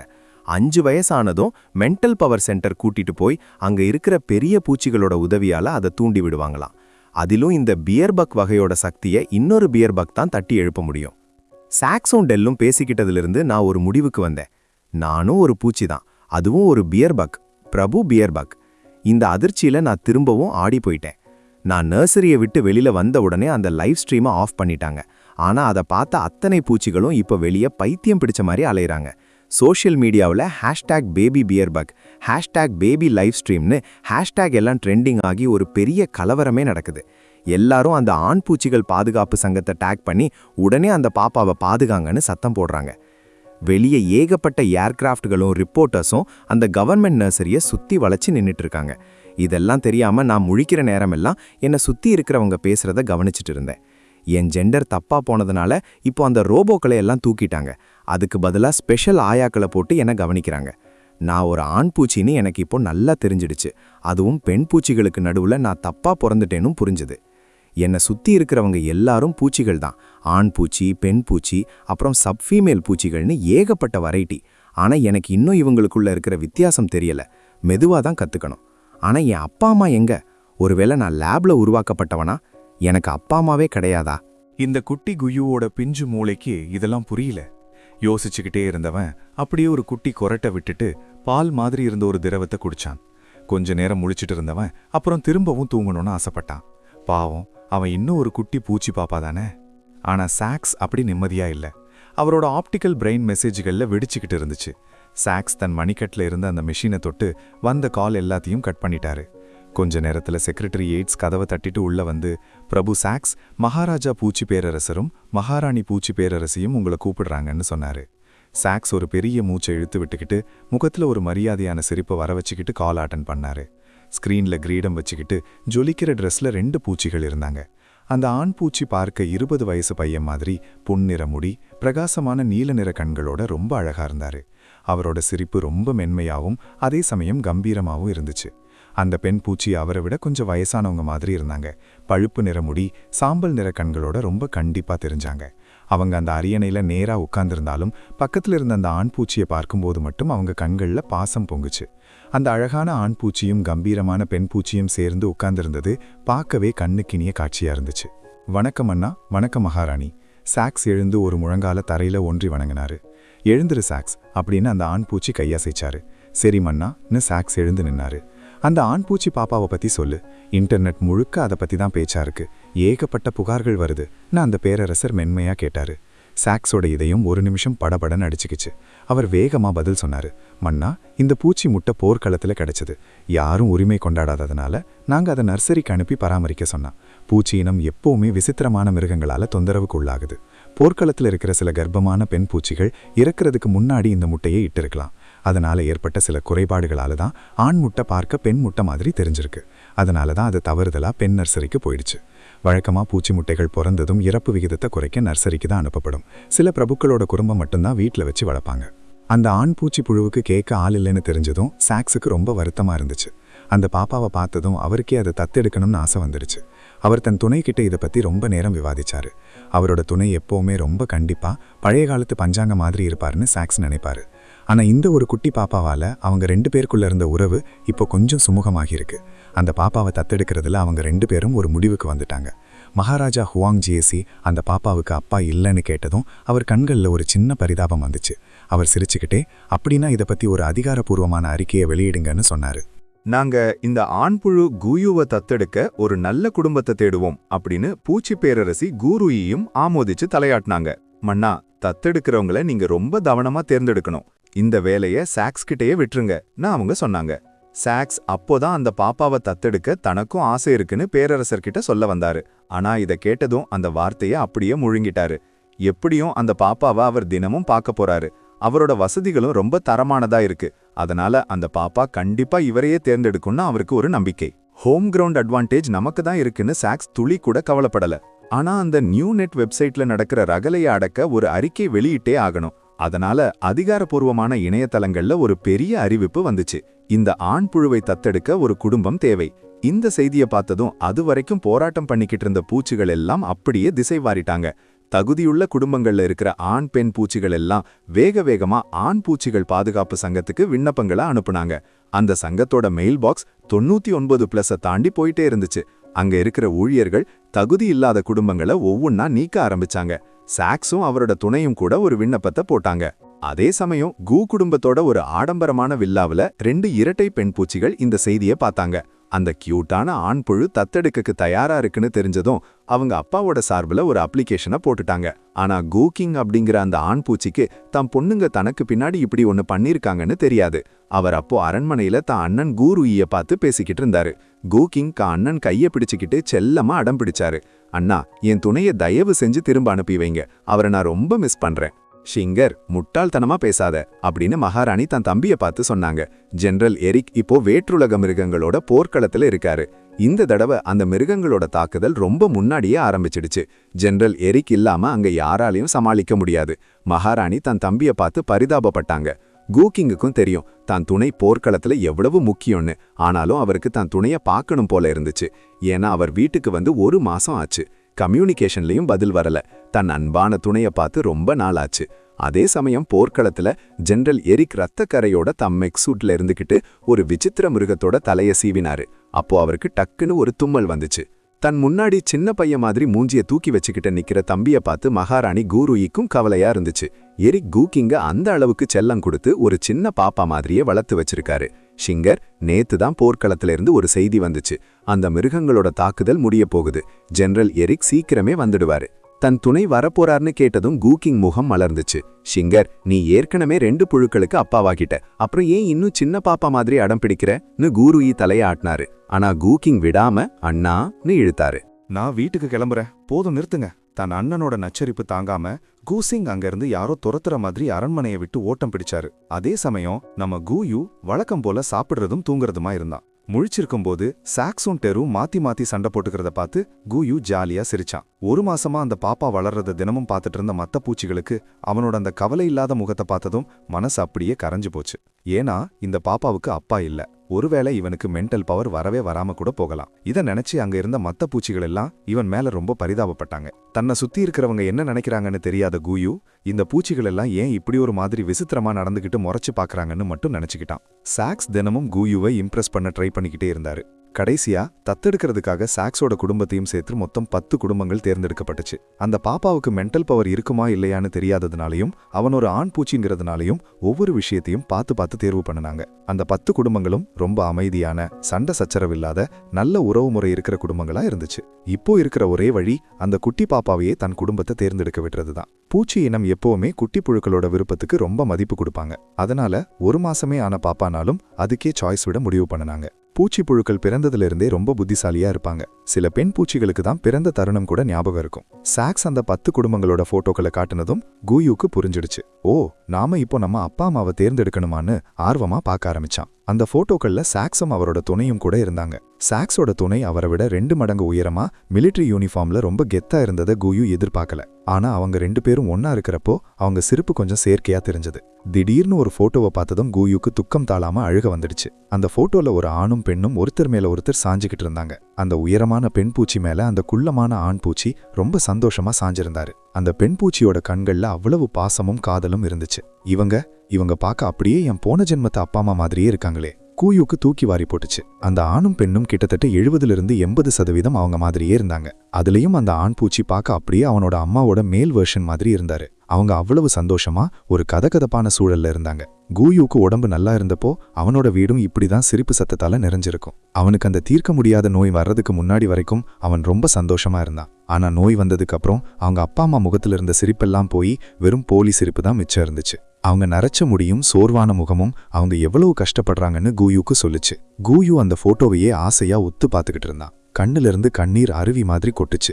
இவ்வளவு நேரம் சிரிச்சுக்கிட்டு இருந்த பாப்பா திடீர்னு ஒரு போட்டோவை பார்த்துட்டு இப்படி சத்தம் இல்லாம ஆனா ரொம்ப தீவிரமா அழறத பார்த்துட்டு சாக்ஸ் அப்படியே பதறி போயிட்டாரு. அந்த சோகமும் அந்த அழுகையும் ஏதோ ஒரு உயிர் பிரிந்த வலிய அனுபவிச்ச மாதிரி இருந்துச்சு. சாக்ஸ் தன் தலையை உலுக்கிக்கிட்டு அந்த எண்ணத்தை ஓரம் தள்ளினாரு. உடனே பராமரிப்பாளரை கூப்பிட்டு சீக்கிரம் டாக்டரை வர சொல்லுங்க, பாப்பாவை செக் பண்ணணும்னு பதறினாரு. டாக்டர் உடனே வந்து எமர்ஜென்சி செக்கப் பண்ணி பார்த்தாரு. ஆனா குயுவோட உடம்புல எந்த பிரச்சனையும் இல்ல. ஒரு வழியா அந்த பழைய நினைவுகள்ல இருந்து மீண்டு வந்த குயு ஆர்வமா அந்த ஸ்கிரீன்ல இருந்த அந்த 2 பூச்சிகளை சுட்டி காட்டினா. சாக்ஸுக்கு முதல்ல புரியல. ஆனா அந்த படத்தை பார்த்ததும் அவருக்கு பகீர்னு இருந்துச்சு. ஐயோ, என் செல்ல பாப்பாவை வேற யாரோ தூக்கிட்டு போக போறாங்களே. அதே சமயம் போர்க்களத்துல எரிக் தன் மெக்குக்குள்ள இருந்துகிட்டு தன் பூச்சி இறக்கைகளை விரிச்சு பறந்து அந்த விசித்திர மிருகங்களை வெட்டி சாய்ச்சிட்டு இருந்தாரு. அந்த மிருகங்கள் எரிக் மேல அரிக்கிற திரவத்தை துப்பிக்கிட்டே இருந்துச்சு. ஆனா எரிக் ஒவ்வொரு அடியையும் லாவகமா தடுத்து இன்னும் வேகமா தாக்கினாரு. அந்த மிருகத்தோட பிரம்மாண்ட உடம்பு முழுக்க காயங்களாகி அதோட வேகம் குறைஞ்சது. அந்த நேரத்தை பயன்படுத்திக்கிட்ட எரிக் தன் உண்மையான பூச்சி வடிவத்துக்கு மாறி ஒரு நொடியில அந்த மிருகத்தோட தலையை துண்டாக்குனாரு. கருப்பு ரத்தம் வானத்துல பீச்சி அடிச்சது. வழியாக அந்த மிருகங்களின் அட்டகாசம் கட்டுக்குள் வந்துச்சு. ஜெனரல், விண்வெளி விரிசல் சரி செய்யப்பட்டுடுச்சுன்னு ஒரு பூச்சி பறந்து வந்து எரிக்கிட்ட ரிப்போர்ட் பண்ணுச்சு. சரி, போர்க்களத்தை சுத்தம் பண்ணுங்க, திரும்ப கிளம்ப தயாராருங்கன்னு எரிக் கட்டளையிட்டாரு. அங்க சிதறி கிடந்த பூச்சிகள் மற்றும் மிருகங்களின் உடல் உறுப்புகளை பார்த்தப்போ அவருக்கு ஒரு நிமிஷம் வருத்தமா இருந்துச்சு. பூச்சி இனத்துக்கு உடம்ப தானா தேத்திக்கிற சக்தி இருந்தாலும் காயங்களை தவிர்க்க முடியல. எரிக் தன் மார்பு பகுதியை தொட்டு பார்த்தாரு. அங்க மிருகம் கீறின காயம் இருந்துச்சு. சேதங்களை கணக்கெடுங்க, காயமடைஞ்சவங்களுக்கு உடனே சிகிச்சை கொடுங்கன்னு அமைதியா சொன்னாரு. ஜெனரல், நீங்களும் கொஞ்சம் சிகிச்சை எடுத்துக்கோங்கன்னு அவரோட உதவியாளர் ராட் சொன்னாரு. நான் நல்லா தான் இருக்கேன், கம்யூனிகேஷன் சிக்னல் கிடைக்குதான்னு எரிக் கேட்டாரு. இன்னும் காந்தப்புல தடையால சிக்னல் விட்டு விட்டு தான் வருது, இன்னும் கொஞ்சம் நேரமாகும்னு ராட் பதில் சொன்னாரு. சரி, நான் போய் ஓய்வு எடுக்கிறேன், நீ கவனிச்சுக்கோன்னு சொல்லிட்டு எரிக் தன் ஓய்வறைக்கு கிளம்புனாரு. குளிச்சு முடிச்சிட்டு ஈரமான முடியோட சோஃபால வந்து உட்கார்ந்தாரு. தன் ஆப்டிக்கல் பிரெயின்ல தன் செல்ல பியர் பக்கு கிட்ட இருந்து வந்த மெசேஜ்களை பார்த்ததும் எப்பவும் விரைப்பா இருக்கிற அவரோட உதடுகள்ல ஒரு மெல்லிய சிரிப்பு வந்துச்சு. ட்ரெஸ் பண்றதுக்கு முன்னாடியே தன் துணையை அழைக்கலாம்னு நினைச்சப்போ குஷிங் கிட்ட இருந்தே கால் வந்துச்சு. எரிக், உனக்கு ஒரு சூப்பர் நியூஸ் வச்சிருக்கேன்னு குஷிங் செம்ம எக்ஸைட்மெண்ட்ல கத்துனாரு. அவரோட சின்ன முகம் அப்படியே சந்தோஷத்துல ஜொலிச்சுச்சு. நாம ஒரு குட்டி பாப்பாவை தத்தெடுக்க போறோம். குட்டி பாப்பாவா? ஆனா நான் இப்போ கர்ப்பமா இல்லையேன்னு எரிக் குழப்பத்தோட கேட்டாரு. அந்த பெண் பூச்சி எரிக் ஒரு நிமிஷம் அப்படியே உறைஞ்சு போயிட்டாரு. அனிச்சையாக தன் வயித்தை பார்த்தாரு. அது சும்மா பிளாட்டா இருந்துச்சு. அவரோட ஆப்ஸ் எல்லாம் அவரோட குட்டி பியர்பக் கூசிங் ஆசைப்படுற மாதிரியே கச்சிதமா இருந்துச்சு. என் பிரபுவே, நான் இப்போ கர்ப்பமா இல்லையே, அப்புறம் எங்க இருந்து குட்டி புழு வரும்னு எரிக் குழப்பமா கேட்டாரு. ஆனா அவரோட குட்டி பியர்பக் செம்ம குஷியில இருந்தான். அது உன்னோடது இல்ல, நாம ஒரு பியர்பக்கை தத்தெடுக்க போறோம்னு கூசிங் சொல்லி முடிக்கிறதுக்குள்ள கால் கட் ஆகிடுச்சு. கூசிங் மண்டைய சொரிஞ்சுக்கிட்டு, எரிக் நான் சொன்னதை கேட்டிருப்பாரோ இல்லையோ, கண்டிப்பா கேட்டிருப்பாருன்னு நினைச்சுக்கிட்டு அந்த பாப்பாவை வரவேற்க ரூமை ரெடி பண்ண ஓடினாரு. ஆனா அங்க கால் திடீர்னு கட்டானதும் தன் பிரபுவுக்கு வேற ஒரு பெண் பூச்சி கூட குழந்தை பிறந்துடுச்சோன்னு எரிக் முகம் அப்படியே இடி விழுந்த மாதிரி கருத்து போச்சு. அப்போதான் அவரோட அசிஸ்டன்ட் கதவை தட்டி, ஜெனரல், கம்யூனிகேஷன் திரும்பவும் கட் ஆகிடுச்சு, சரி பண்ணிட்டு இருக்கோம்னு சொன்னாரு. அதுக்கு எரிக் கோவமா, அதெல்லாம் ஒன்னும் வேணாம், 1 மணி நேரத்துல போர்க்களத்தை சுத்தம் பண்ணிட்டு மெயின் பிளானட்டுக்கு கிளம்புறோம், ரெடியாயிருங்கன்னு உத்தரவு போட்டாரு. வெளியில இருந்த அசிஸ்டண்ட்டுக்கு ஒண்ணுமே புரியல. இப்போதானே ஓய்வெடுக்க சொன்னாரு, அப்புறம் ஏன் இவ்வளவு அவசரம்னு தலையை ஆட்டிக்கிட்டே வேலைய பார்க்க போனாரு. ரூம்குள்ள எரிக் தன் குட்டி பியர் பேக் வேற ஒரு பூச்சி கூட கியூட்டா சிரிச்சுக்கிட்டு இருக்கிற மாதிரி கற்பனை பண்ணி பார்த்தாரு. அவரோட நெஞ்சுல ஏதோ ஒரு மிருகம் பெராண்டின மாதிரி ஒரு வலி வந்துச்சு. ஆனா பாவம் கூசிங்குக்கு தன் பார்ட்னர் எப்படி தப்பா புளிஞ்சுக்கிட்டாருன்னு தெரியாது. அவர் ரொம்ப சந்தோஷமா குயுவுக்காக ரூமை அலங்கரிக்க ஆரம்பிச்சாரு. அன்னைக்கு காலையில தான் அவருக்கு தத்தெடுப்பு மையத்திலிருந்து ஒரு மெசேஜ் வந்திருந்தது. உங்களுக்கு இன்னொரு குட்டி பூச்சி பாப்பா கிடைக்க போகுதுன்னு. தூக்கத்திலிருந்து எழுப்புன கடுப்பு எல்லாம் குயுவோட அந்த தேன் மாதிரி சிரிப்பை பார்த்ததும் காணாம போயிடுச்சு. அவரோட மனசு அப்படியே உருக்கிடுச்சு. அந்த பாப்பாவோட கியூட் சிரிப்பு மட்டும்தான் அவரோட மனசுல நிறைஞ்சிருந்தது. தான் அப்ளிகேஷனே போடாம எப்படி மெசேஜ் வந்துச்சுன்னு கூட அவர் யோசிக்கல. அங்க குயு தன் குட்டி வெள்ளை நிற கால்களோட விளையாடிக்கிட்டு இருந்தான். அவனுக்கு அது ரொம்ப ஆச்சரியமா இருந்துச்சு. இப்போ அவனால தன் கால்களை அப்படியே தலை வரைக்கும் தூக்க முடியுது. இந்த கால் விரல்கள் பார்க்க அப்படியே வெள்ளையா சாஃப்டா இருக்குதே, ஒரு கடி கடிக்கலாமான்னு நினைச்சுக்கிட்டு தன் காலை தூக்கி வாயில வச்சு சப்புனான். குயு தன் காலை தானே சப்பி ஜொல்லு விடுறத பார்த்துட்டு கூசிங்குக்கு சிரிப்பதா அழறதானே தெரியல. உடனே தன் ஆப்டிக்கல் பிரெயின்ல அந்த பாப்பாவோட கியூட் போட்டோக்களை எடுத்துட்டு அப்புறம்தான் அந்த பாவப்பட்ட குட்டி காலை வாயிலிருந்து விடுவிச்சாரு. தன் காலை வெளியில எடுத்ததும் குயு ஒரு நிமிஷம் குழம்பி போயிட்டான். அனிச்சையா கொஞ்ச நேரம் அழுதுட்டு அப்புறம்தான் தான் என்ன பண்ணணும்னு அவனுக்கு உரைச்சது. பெரிய கண்களை உருட்டி உருட்டி சுத்தி பார்த்தான். நல்ல வேலை, வேற எந்த பூச்சியும் பார்க்கல, மானமே போயிருக்கும்னு நினைச்சுக்கிட்டான். இருந்தாலும் அவன் ஒரு சின்ன பாப்பா தானே. ஒரு சின்ன பாப்பாக்கு என்ன தெரிய போகுது? வயிறு ஃபுல்லா சாப்பிட்டா தூக்கம், தூங்கி முழிச்சா சாப்பாடு. அந்த ஆயா அவனுக்கு பால் கொடுத்ததும் குயு திரும்பவும் தூங்கிட்டான். இந்த தடவை அவனோட கனவு ரொம்ப இனிமையா இருந்துச்சு. அவனுக்கு ஒரு அம்மாவும் அப்பாவும் இருக்கிற மாதிரியே ஒரு ஃபீல் கிடைச்சது. அந்த பாப்பா தூக்கத்துல லேசா சிரிக்கிறத பார்த்து அந்த ஆயாவும் ரசிச்சுக்கிட்டு இருந்தாங்க. அந்த குட்டி பாப்பா ஏதோ ஒரு அழகான கனவுல இருக்கிற மாதிரி தெரிஞ்சது. அந்த ஆயா அவனை ரொம்ப பாசமா பார்த்துட்டு தூங்குறதுக்காக லைட் வெளிச்சத்தை குறைச்சிட்டு ரூமை விட்டு வெளியில வந்தாங்க. பாவம், அந்த பிஞ்சு பியர்பக் ரொம்ப கொடுத்து வைக்காதவன். போர்க்களத்துல அனாதையா விடப்பட்டு அப்பா யாருன்னே தெரியாம ஒருவேளை அவர் இறந்தும் போயிருக்கலாம். ஒரு பெண் பூச்சியால வளர்க்கப்பட்டு நல்ல வேளையா இப்போ ஆரோக்கியமா பிறந்திருக்கான். இப்போ பிரபு கூசிங் அவனை தத்தெடுக்க போறாரு. கூசிங் ஒரு அபூர்வமான ரொம்ப கனிவான பியர்பக்னு அவட கேள்விப்பட்டிருக்காங்க. அவருக்கு ஒரே ஒரு துணைதான், அவரோட ரொம்ப பாசமா இருப்பாரு. அப்படிப்பட்ட ஒரு அப்பா கிடைச்சா அந்த பாப்பா கண்டிப்பா ரொம்ப சந்தோஷமா வளரும். பாவோ யுயுவான் மனசுக்குள்ள ரொம்ப சந்தோஷப்பட்டாங்க. அந்த பாப்பா நல்லா இருக்கணும்னு மனசார வேண்டிக்கிட்டாங்க. அவங்க போனதுக்கப்புறம் ஒரு சின்ன பொன்னிற பெண் பூச்சி அங்க யாரும் இருக்காங்களான்னு சுத்தி முத்தி பார்த்தது. அப்புறம் பின்னாடி பார்த்து கையசைச்சது. கிரெல், சீக்கிரம் இங்க வா அப்படின்னு கூப்பிட்டது. அவளுக்கு பின்னாடி வந்த இன்னொரு குட்டி பெண் பூச்சி ஒரு பெருமூச்சு விட்டுக்கிட்டு, கால், அப்பா கூட சேர்ந்து நம்ம தம்பிய பார்க்கலாம் இருன்னு சொல்லிச்சு. அதெல்லாம் முடியாது, நாமளாதான் இங்க வந்திருக்கோம், நான் தான் அவனை முதல்ல பார்க்கணும்னு கார்ல அடம் பிடிச்சது. உனக்கு அவனை முதல்ல பார்க்கணும்னு ஆசையா இல்லையான்னு கேட்டதும் கிரெல் தலையை குனிசி யோசிச்சது. அவனுக்கும் தன் தம்பியை முதல்ல பார்க்கணும்னு தான் ஆசை. அது மட்டும் இல்லாம தன் தம்பி தன்னை முதல்ல அண்ணான்னு கூப்பிடணும்னு கிரெல்லுக்கு ஒரு ஆசை. கிரெல்லும் கார்லும் கையை பிடிச்சுக்கிட்டு மிலிட்ரி ஸ்கூல்ல கத்துக்கிட்ட வித்தைய வச்சு அந்த ரோபோக்கள் கண்ணிலையும் ஆயாக்கள் கண்ணிலையும் படாம மெதுவா மறைஞ்சு மறைஞ்சு போனாங்க. ஆனா அவங்க பண்றது அங்க இருக்கிற எல்லாருக்கும் எவ்வளோ தெளிவா தெரியுதுன்னு அந்த 2 வாண்டுகளுக்கும் தெரியல. அவங்க ஒளிஞ்சு ஒளிஞ்சு வர அந்த தமாஷான அழகை பார்த்துட்டு கூசிங் சிரிச்சுக்கிட்டே தலையாட்டினாரு. சாக்ஸ் அந்த 2 குட்டிகளையும் பார்த்துட்டு அந்த இருக்கிற மற்ற ரோபோக்களையும் ஆட்களையும் இவங்கள கவனிக்காத மாதிரி நடிக்க சொன்னாரு. பூச்சி இனத்துல சின்ன குழந்தைகளுக்கு எப்பவுமே தனி மதிப்பு உண்டு. அந்த நர்சரியோட பாதுகாப்பும் சிஸ்டமும் அவ்வளோ ஸ்ட்ராங்கா இருக்கும்போது மிலிட்ரி ட்ரைனிங் எடுத்த இவங்களுக்கு அந்த 2 குட்டிகளும் வர்றது தெரியாமலா இருக்கும். கூசிங்கும் சாக்ஸும் அந்த தத்தெடுப்பை பத்தி தொடர்ந்து பேசிக்கிட்டு இருந்தாங்க. கூயூ இப்போ எந்த ஆபத்தும் இல்லாம ஆரோக்கியமா இருக்கான், அதனால அவனை இப்பவே வீட்டுக்கு கூட்டிட்டு போகலாம். கூசிங் மானிட்டர்ல கூயூ தன் காலை பிடிச்சுக்கிட்டு கியூட்டா தூங்குறத பார்த்தப்போ அவரோட அந்த தந்தை பாசம் அப்படியே பொங்குச்சு. சாக்ஸ், நான் இப்பவே பாப்பாவை வீட்டுக்கு கூட்டிட்டு போகலாமான்னு கேட்டாரு. நிச்சயமா, அவன் ரொம்ப ஆரோக்கியமா இருக்கான்னு சொன்ன சாக்ஸுக்கு மனசுல ஒரு சின்ன வருத்தம் இருந்துச்சு. ஏன்னா இந்த பாப்பா வந்ததுக்கு அப்புறம் தான் அவருக்கும் அவரோட துணைக்கும் இடையில நெருக்கம் அதிகமாச்சு.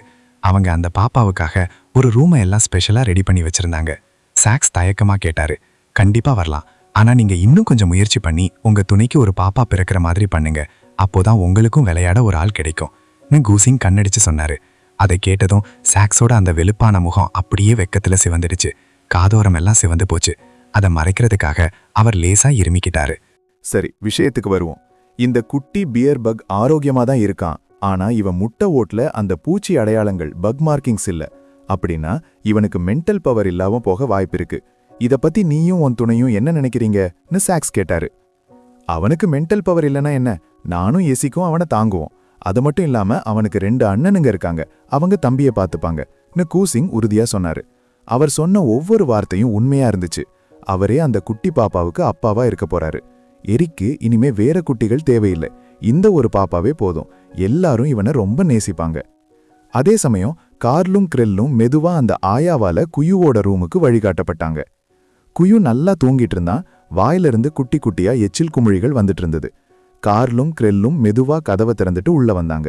அங்க தொட்டில்ல அந்த பிஞ்சு பியர் பக் இருக்கிறத பார்த்தாங்க. கார்ல் பக்கத்துல போய் அவனோட அந்த மென்மையான கன்னத்துல விரலால லேசா குத்தினான்.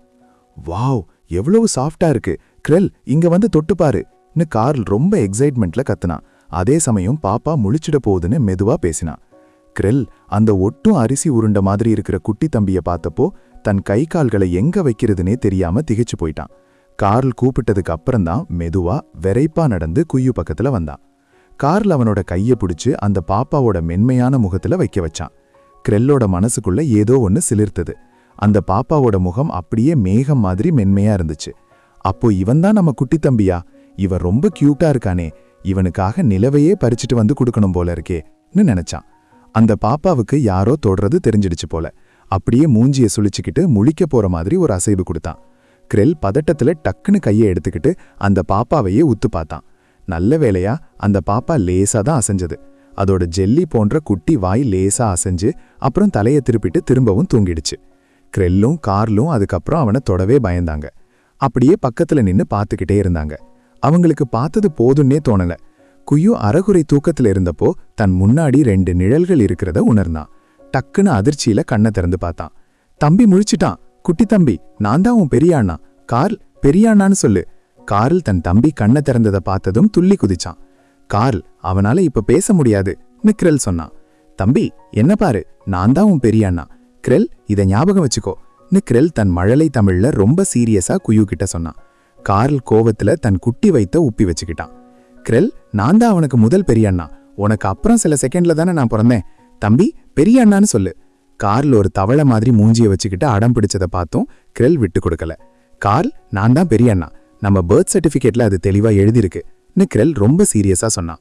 குயுவோட குட்டி தலை இவங்க 2 பேருக்கும் நடுவுல அங்கேயும் இங்கேயும் திரும்பிச்சு. அவங்க 2 பேரும் தன் மழலை குரல்ல சண்டை போட்டுக்கிறத ஆமோதிக்கிற மாதிரி அப்பப்போ தலையாட்டிட்டு இருந்தான். கொஞ்ச நேரத்திலே அவனுக்கு புரிஞ்சிடுச்சு. வலது பக்கத்துல இருக்கிற அந்த துருதுருப்பான கோவத்துல காலை மிதிச்சுக்கிட்டு இருக்கிற பொன்னிற முடிப்பையன்தான் கார்ல். இடது பக்கத்துல சாம்பல் நிற முடியோட ரொம்ப சீரியஸா இருந்த பையன்தான் கிரெல். இவங்க 2 பேருமே இவனுக்கு அண்ணனுங்க தான். முடி கலரை தவிர மத்தபடி 2 பேரும் அச்சு அசல் ஒரே மாதிரி இருந்தாங்க. கண்டிப்பா இவங்க இரட்டையர்களா தான் இருக்கணும். கார்ல விட கிரெல் சில செகண்ட் தான் பெரியவன். குயு தன் குட்டி கண்களை உருட்டி உருட்டி வேடிக்கை பார்த்தான். அவனுக்கு மட்டும் இப்போ வாயில பல்லு இருந்து கையில கொஞ்சம் சூரியகாந்தி விதை கிடைச்சிருந்தா அதை மொறுமொறுன்னு தின்னுக்கிட்டே இவங்க சண்டைய ஜாலியா வேடிக்கை பார்த்திருப்பான். அவங்க பேசுறத கேட்டுக்கிட்டே இருந்தவன் தெரியாம கெக்கேபிக்கேன்னு சத்தமா சிரிச்சிட்டான். யாரு பெரியவன்னு சண்டை போட்டுக்கிட்டு இருந்த கிரெல்லும் கார்லும் அந்த பாப்பாவோட தெளிவான சிரிப்பு சத்தத்தை கேட்டதும் அப்படியே பேச்சை நிறுத்திட்டு அமைதியாயிட்டாங்க. தம்பி சிரிக்கிறான், எவ்வளோ கியூட்டா இருக்குன்னு கிரெல் சொல்ல கார்ல் அப்படியே அந்த சிரிப்புல சொக்கி போயிட்டான். அந்த தொட்டில் பெட்டிக்குள்ள இருந்த தம்பியை பார்த்த கிரெல்லுக்கு ஒருவேளை தம்பி நம்மளை பார்த்து கிண்டல் பண்றானோன்னு ஒரு சந்தேகம் வந்துச்சு. சேச்சே, இருக்காது, தம்பி ரொம்ப நல்ல பையன், அவன் நம்மளை பார்த்து சிரிக்க மாட்டான்னு அவனே சமாதானம் ஆகிக்கிட்டான். அந்த 2 குட்டிகளுக்கும் தெரியல, தம்பியை பார்த்த முதல் நிமிஷமே அவனோட அந்த அழகான சிரிப்புல அவங்க 2 பேரும் அப்படியே லாக் ஆகிட்டாங்கன்னு. கூசிங் பேப்பர் ஒர்க் எல்லாம் முடிச்சுட்டு குயுவோட ரூம்க்கு வந்தாரு. அவரோட 2 குட்டி வாண்டுகளோட மழலை பேச்சும் அந்த பிஞ்சு பியர் பக்கின் சந்தோஷமான சிரிப்பு சத்தமும் அவருக்கு கேட்டுச்சு. ஆமா, இவ இப்போ நம்ம வீட்டு பிள்ளைன்னு நினைச்ச கூசிங் ஆர்வத்துல வேக வேகமா ரூம்குள்ள நுழைஞ்சாரு. செல்லக்குட்டி, குயு தன் முன்னாடி இருந்த அந்த முகத்தை பார்த்தான். அது அப்படியே போன ஜென்மத்துல இருந்த அவனோட அம்மா முகம் மாதிரியே இருந்துச்சு. அவனையும் அறியாம கண்ணுல கண்ணீர் முட்டுச்சு. பார்க்க ஒரே மாதிரி இருந்தாலும் இங்க இருக்கிறவர் இன்னும் ரொம்ப அழகா ஜொலிப்போட இருந்தாரு. என்னதான் முகங்கள் ஒத்துப்போனாலும் தான் இப்போ தன்னோட பழைய உலகத்துல இல்லைங்கிறத குயு புரிஞ்சுக்கிட்டான். தான் இனிமே அந்த லான்சிங் உலகத்து குயு இல்லைன்னு ஒரு முடிவுக்கு வந்ததும் அவன் உதடுகள்ல திரும்பவும் ஒரு அழகான சிரிப்பு வந்துச்சு. ஒரு சொட்டு கண்ணீர் மட்டும் அமைதியா கன்னத்துல உருண்டு ஓடுச்சு. திடீர்னு சந்தோஷமான அந்த பாப்பாவை பார்த்தப்போ கூசிங்குக்கு ஏதோ ஒரு அதிசயம் நடக்கிற மாதிரி இருந்துச்சு. இந்த பாப்பாவை பார்த்தா அப்படியே தன்னோட சொந்த பிள்ளை மாதிரியே தோணுச்சு. ஒருவேளை எரிக் எனக்கே தெரியாம போர்க்களத்துல எனக்காக ஒரு முட்டையை இட்டு வச்சுட்டு வந்துட்டாரோன்னு அவருக்கு ஒரு நிமிஷம் சந்தேகம் வந்துச்சு. அப்புறமா சாக்ஸ் கிட்ட சொல்லி ஒரு பிளட் டெஸ்ட் எடுத்து பார்த்துக்கலான்னு அந்த எண்ணத்தை ஓரம் தள்ளி வச்சாரு. தன் முன்னாடி ஒரு தேவதூதன் மாதிரி சிரிச்சிட்டு இருக்கிற அந்த மென்மையான வெள்ளை பந்து மாதிரி இருக்கிற பாப்பாவை கூசிங் மெதுவா கையில ஏந்தினாரு. அந்த தொட்டில்ல இருந்து அவனை அப்படியே தூக்கி தன் கண் மட்டத்துக்கு நேரா வச்சு பார்த்தாரு. அவரோட மனசு முழுக்க ஒரு பெருமிதம் பொங்குச்சு. குயு, நீ தான் என்னோட செல்ல கடைசி பையன், இனிமே உன்னோட பேரு குயுதான்னு ரொம்ப உற்சாகமா சொன்னாரு. குயுவும் அந்த பேரு பிடிச்சிருக்குங்கிற மாதிரி சத்தமா சிரிச்சான். அப்பா பியர், நீங்க என்ன பண்றீங்கன்னு அந்த 2 குட்டிகளும் ஆச்சரியமா கேட்டாங்க. அப்போதான் கூசிங் தான் ரொம்ப உணர்ச்சி வசப்பட்டிருக்கிறத உணர்ந்தாரு. ஹாஹா, அப்பா தம்பியை தான் பார்த்துக்கிட்டு இருந்தேன்னு சிரிச்சுக்கிட்டே சொன்னாரு. கிரெல், கார்ல், இவன் தான் உங்க குட்டி தம்பி. தம்பி குயு, தம்பி! கார்ல் குஷியில துள்ளி குதிச்சான். கிரெல்லோட அந்த சீரியஸ் முகமும் மாறி இப்போ சிரிப்பு வந்துச்சு. அவனோட கண்கள் அப்படியே பிரகாசமாச்சு. வாங்க, தம்பியை வீட்டுக்கு கூட்டிட்டு போலாம். ஒரு வழியா ஒரு பெரியவர் 2 வாண்டுகளோட நம்ம குயு வீட்டுக்கு கிளம்பிட்டான். கு குடும்பத்தோட அந்த பெரிய வில்லாவை பார்த்ததும் குயுவால தன் கண்ணையே நம்ப முடியல. அவனை சுத்தி இருந்த எல்லாமே ஹைடெக் அப்படின்னு கத்துற மாதிரி அவ்வளோ நவீனமா இருந்துச்சு. அப்போ ஒரு உருண்டையான ரோபோ நன்னி உருண்டு வந்து, "வணக்கம் சின்ன எஜமானரே, நான் தான் ஷியாவோ யுவான்" அப்படின்னு சொல்லுச்சு. அது தன் மெக்கானிக்கல் கையை நீட்டி கூசிங் கிட்ட இருந்து குயுவோட தொட்டில வாங்கி ஒரு மிதக்கிற குட்டி படுக்கையில வச்சுச்சு. அது பார்க்க அவனோட பழைய தொட்டில் மாதிரியே இருந்துச்சு. அந்த தள்ளு வண்டி தானாவே மெதுவா ஆட ஆரம்பிச்சது. குயு தன் குட்டி கால்களை கட்டிக்கிட்டு புது வீட்டை ஆச்சரியமா சுத்தி பார்த்தான். அந்த பிரம்மாண்டமான விண்வெளியில பேரரசோட போர்க்கப்பல்கள் எல்லாம் தாய் கிரகத்தை நோக்கி மின்னல் வேகத்துல வந்துட்டு இருந்துச்சு. இதெல்லாம் தெரியாம கூசிங் தன் 2 குட்டி பசங்களோட சேர்ந்து குயு விளையாடுறத ரசிச்சிட்டு இருந்தாரு. "தம்பி ஏன் எப்பவும் தன் காலை சப்பிட்டே இருக்கான்? அது அவ்வளோ ருசியா இருக்குமான்னு கால் ரொம்ப அப்பாவித்தனமா கேட்டான். பாதி வழியில காலை சப்பிட்டு இருந்த குயு அப்படியே உறைஞ்சு போயிட்டான். ஐயோ, நான் என்ன பண்ணிட்டு இருக்கேன்னு அவனுக்குள்ளேயே நினைச்சுக்கிட்டான். அவன் தன்னை எப்பவுமே ஒரு பெரிய பூச்சியா தான் நினைச்சிட்டு இருந்தான். பெரியவங்க யாரும் காலை சப்ப மாட்டாங்களே. டக்குன்னு காலை வெளியில எடுத்துட்டு ஒண்ணுமே தெரியாத மாதிரி நேரா படுத்துக்கிட்டான். இத பார்த்த கூசிங்க்கு சிரிப்பு அடக்கவே முடியல. இந்த குட்டி பாப்பா பண்றது எல்லாமே கியூட்டா இருக்கே. எரிக் எப்ப வருவாரோ அவரை ரொம்ப மிஸ் பண்றேன்னு நினைச்சுக்கிட்டாரு. அவங்களோட இந்த சந்தோஷமான நேரம் போயிட்டு இருந்தப்போ அங்கே போர்க்கப்பல்ல அந்த அசிஸ்டன்ட் தன் மேலதிகாரிய பார்த்து பயத்துல நடுங்கிட்டு இருந்தான். ஏன்னா கிளம்புனதுல இருந்து எரிக் முகம் அப்படியே இருண்டு போயிருந்தது. மூச்சு விட கூட பயந்துகிட்டே, "மன்னா, என்னாச்சு? நாம தான் ஒரு பெரிய போர்ல ஜெயிச்சிருக்கோமே, அப்புறம் ஏன் ஜெனரல் முகம் உலகம் அழிய போற மாதிரி இவ்வளவு சோகமா இருக்குன்னு மனசுக்குள்ள அழுதுகிட்டான். இருந்தாலும் விஷயத்த சொல்லணுமே. ஜெனரல், நம்ம வெற்றியை பத்தி கேள்விப்பட்டு மகாராஜாவும் மகாராணியும் ரொம்ப சந்தோஷமா இருக்காங்க. உங்களுக்கு அரண்மனையில ஒரு பெரிய வெற்றி விருந்து வைக்கணும்னு ஆசைப்படுறாங்க அப்படின்னு சொன்னான். எரிக் முகத்தை சுளிச்சுக்கிட்டு, "வேண்டாம், நான் முதல்ல வீட்டுக்கு போகணும்னு கராரா சொல்லிட்டாரு. சரிங்க, நான் சொல்லிடுறேன்னு சொல்லிட்டு அந்த அசிஸ்டன்ட் அங்கிருந்து ஓட்டம் பிடிச்சான். அப்பாடா, பயத்துல செத்திருப்பேன். போய் நம்ம பிரபு கூசிங்கோட கியூட் போட்டோக்களை பார்த்து மனசை தேத்திக்கணும்னு ஓடிட்டான். எரிக் ஜன்னல் வழியா அந்த பிரம்மாண்டமான விண்வெளியை பார்த்துட்டு இருந்தாரு. அவரோட மனசுல ஒரு இனம் புரியாத வழி திரும்ப திரும்ப வந்துட்டு இருந்தது. கண்ணு முன்னாடி இருந்த எல்லாமே மங்கலா தெரிஞ்சது. அவரோட எண்ணங்கள் மெதுவா பின்னோக்கி போச்சு. "பிரபு, அவ்வளவு வேகமா ஓடாதீங்க, பார்த்து போங்க." ஒரு யாட்ஸ் ஒரு குட்டி பியர்பக் பின்னாடி பதட்டமா ஓடிட்டு இருந்தாரு. ஆனா அந்த பாப்பா இன்னும் சந்தோஷமா சிரிச்சுக்கிட்டே ஓடுச்சு. அதோட குட்டி கால்கள் வேக வேகமா ஓடுச்சு. "ஹிஹிஹி, என்ன பிடிங்க பார்க்கலாம்." ஒரு கியூட்டான மழலை குரல். அதை கேட்டதும் அந்த யாட்ஸோட மனசு அப்படியே உருகிடுச்சு. அவர் குரல்ல பயம் இருந்தாலும் அந்த பாப்பாவை பிடிக்க அவர் வேகமா ஓடல. யாட்ஸால நம்மளை பிடிக்க முடியாதுன்னு அந்த பாப்பா ஜாலியா ஓடுனப்போ திடீர்னு கால் தடுக்கி ஆன்னு கத்திட்டு அப்படியே கீழே விழுந்துடுச்சு. "வலிக்குது!" அந்த அழுகை சத்தத்தை கேட்டதும் யாட்ஸ் பதறி போயிட்டாரு. ஓடி போய் தூக்கலான்னு வனச்சா அதுக்குள்ள அங்கிருந்த ஒரு இளம்பெண் பூச்சி அவரை விட வேகமா வந்துடுச்சு. "ஏண்டா தம்பி அரற?" அந்த பெண் பூச்சியோட குரல்ல லேசான எரிச்சல் இருந்தாலும் கைகள் ரொம்ப மென்மையா அந்த பாப்பாவை தூக்குச்சு. அந்த பிஞ்சு பியர் பக்கின் நீளமான கண்ணிமைகள்ல இன்னும் கண்ணீர் துளிகள் ஒட்டிட்டு இருந்தது. அறுது முடிச்ச அதோட கண்கள் அப்படியே பளிங்கு திராட்சை பழம் மாதிரி மின்னுச்சு. தன் குட்டி கைகளால கண்ணை தொடச்சதுல அந்த வெள்ளையான முகம் லேசா சிவந்து போயிருந்தது. "தேங்க்யூ அண்ணா" அப்படின்னு அந்த பிஞ்சு முகத்தை தூக்கி ரொம்ப சமத்தா நன்றி சொன்னான் கூசிங். பின்னால நின்ன யாட்ஸுக்கு அந்த பையனை பார்த்த உடனே அடையாளம் தெரிஞ்சிடுச்சு. அது லேன் குடும்பத்தை சேர்ந்த எரிக். அந்த இளம் எரிக் பின்னாடி பெரிய அழகான ஆளா வருவான்னு சொல்லாமலே தெரிஞ்சது. அடர்த்தியான புருவம், கூர்மையான மூக்கு, கம்பீரமான தோற்றம்னு கூசிங்கோட சின்ன வயசு மனசுல காதலுக்கான விதையா அப்பவே போட்டுட்டாரு. அன்னையிலிருந்து மெயின் பிளானட்ல இருக்கிற அந்த இளம் எரிக் பின்னாடியே ஒரு குட்டி பின்தொடர்பவர் சுத்த ஆரம்பிச்சாரு. இத கேட்ட மத்த பெண் பூச்சிகள் எல்லாம் பொறாமையிலையும் கடுப்புலையும் வயிறு எரிஞ்சாங்க. ஏன்னா ஒரு ஆண் பூச்சி எவ்வளவு விசேஷம்னு அவங்களுக்கு தெரியும். அப்படிப்பட்ட ஒரு ஆண் பூச்சி சின்ன வயசுல இருந்தே ஒருத்தர் பின்னாடி சுத்துறதா? ஆனா அந்த எரிக்குக்கு மட்டும்தான் தெரியும் அன்னைக்கு அந்த விருந்துல விளையாடிட்டு இருந்த அந்த குட்டி பன் மேல அவர்தான் முதல்ல விழுந்தாருன்னு. அவ விளையாடுறத பின்னாடியே நின்னு வேடிக்கை பார்த்துட்டு ஒண்ணுமே தெரியாத மாதிரி அவளை தூக்கி தன் அழகால அவளை கவர்ந்துட்டாரு. கொஞ்சம் கொஞ்சமா அவளோட மனசு, உயிர், வாழ்க்கை எல்லாத்துலயும் தான் தான் இருக்கணும்னு எரிக் போட்ட பிளான் அது. ஒருவேளை என் எஜமானருக்கு இப்போ என்ன தவிர வேற ஒரு பெண் பூச்சி மேல ஆசை வந்துடுச்சோ? எரிக்கோட இதயம் அப்படியே சுக்குநூறா உடையிற மாதிரி இருந்துச்சு. எப்பவும் விரைப்பா இருக்கிற அவரோட முகத்துல இப்போ சோகம் அப்பி இருந்தது. கம்பீரமா இருந்த முதுகு லேசா வளைஞ்சிடுச்சு. என் எஜமானர் வேற ஒரு பெண் பூச்சியை நேசிச்சாலும் அவ யாராலையும் அவருக்கு துணையாக முடியாது. இது ஒரு தற்காலிகமான ஈர்ப்பு தான். இனிமே என் எஜமானர் மனசுல நான் மட்டும்தான் இருக்கணும்னு நான் பார்த்துப்பேன். எரிக்கோட கண்கள்ல ஒரு வினாடி குரூரம் மின்னியது. ஆத்திரத்துல கையை இருக்க மூடுனதுல அவரோட நரம்புகள் எல்லாம் புடைச்சி தெரிஞ்சது. நகங்கள் உள்ளங்கையில ஆழமா பதிஞ்சது. அப்போ திடீர்னு கூசிங் லேசா ஒரு தும்மல் தும்முனாரு.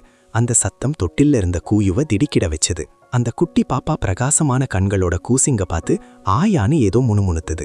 அப்பாக்கு உடம்பு சரியில்லையான்னு கேட்குற மாதிரி இருந்துச்சு. அது கவலையோட தன்னையே பார்க்குற அந்த பாப்பாவை பார்த்ததும் கூசிங்கோட மனசு அப்படியே பஞ்சு மாதிரி கரைஞ்சு போச்சு. இந்த சின்ன புழு இவங்க குடும்பத்துக்காகவே பிறந்தது போல ஒரு ஃபீல். ரத்த பந்தம் இருக்கிற மாதிரி ஒரு நெருக்கம். ஒருவேளை இது நிஜமாவே நம்ம குழந்தையா இருக்குமோ? ஆனா ரிப்போர்ட்ல எரிக்குக்கோ இல்ல இவருக்கோ எந்த ரத்த சம்பந்தமும் இல்லைன்னு வந்திருக்கே. டேட்டாபேஸ்லயும் தேடி பார்த்தாச்சு, அங்கேயும் இவனை பத்தி எதுவும் இல்ல. போர்க்களத்துல தொலைஞ்சு போன குட்டிகள் லிஸ்ட்லயும் இவன் இல்லையே. அப்பா இறந்திருந்தாலும் அந்த தகவலை கண்டுபிடிச்சிடலாம். ஆனா அந்த பாசமான அப்பா, ஒருவேளை அவரே இந்த குழந்தைய வேணான்னு விட்டுருப்பாரோ? இப்படி யோசிச்சுக்கிட்டே கூசிங் அந்த மென்மையான குயுவை லாவகமா தூக்குனாரு. அந்த பாப்பாவும் அவர் மேல முழு நம்பிக்கையோட ஒட்டிக்கிச்சு.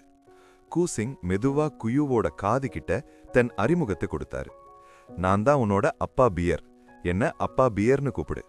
குயுவும் பதிலுக்கு ஆயான்னு சில சத்தங்களை எழுப்புனான். இப்போதைக்கு அவனால ஆயா வூ இது மட்டும்தான் சொல்ல முடியும். பேசும்போதே ஜொல்லு வேற வருது. எவ்வளவு அசிங்கம்! யாருக்கும் தெரியாம கூசிங்கோட தோள்ல அந்த ஜொல்ல தொடச்சுக்கிட்டான். குயு மெதுவா கூசிங்க ஒரு பார்வை பார்த்தான். நல்லவேளை அவர் கவனிக்கலன்னு நினைக்கிறேன்னு ஆசைப்பட்டான். குயுவோட அந்த அப்பாவியான முகத்தை பார்த்த கூசிங்குக்கு உள்ளுக்குள்ள சிரிப்பு வந்தாலும் ஒண்ணுமே தெரியாத மாதிரி மத்த குடும்ப உறுப்பினர்களை பத்தி சொல்லிக்கிட்டே இருந்தாரு. அந்த 2 குட்டி பெண் பூச்சிகளும் அப்பா பியர் தன் தம்பியை தூக்கிட்டு இருக்கிறத ஏக்கமா பார்த்தாங்க. தம்பி தங்களை அண்ணான்னு கூப்பிடணும்னு அவங்களுக்கு ஒரே அவசரம்.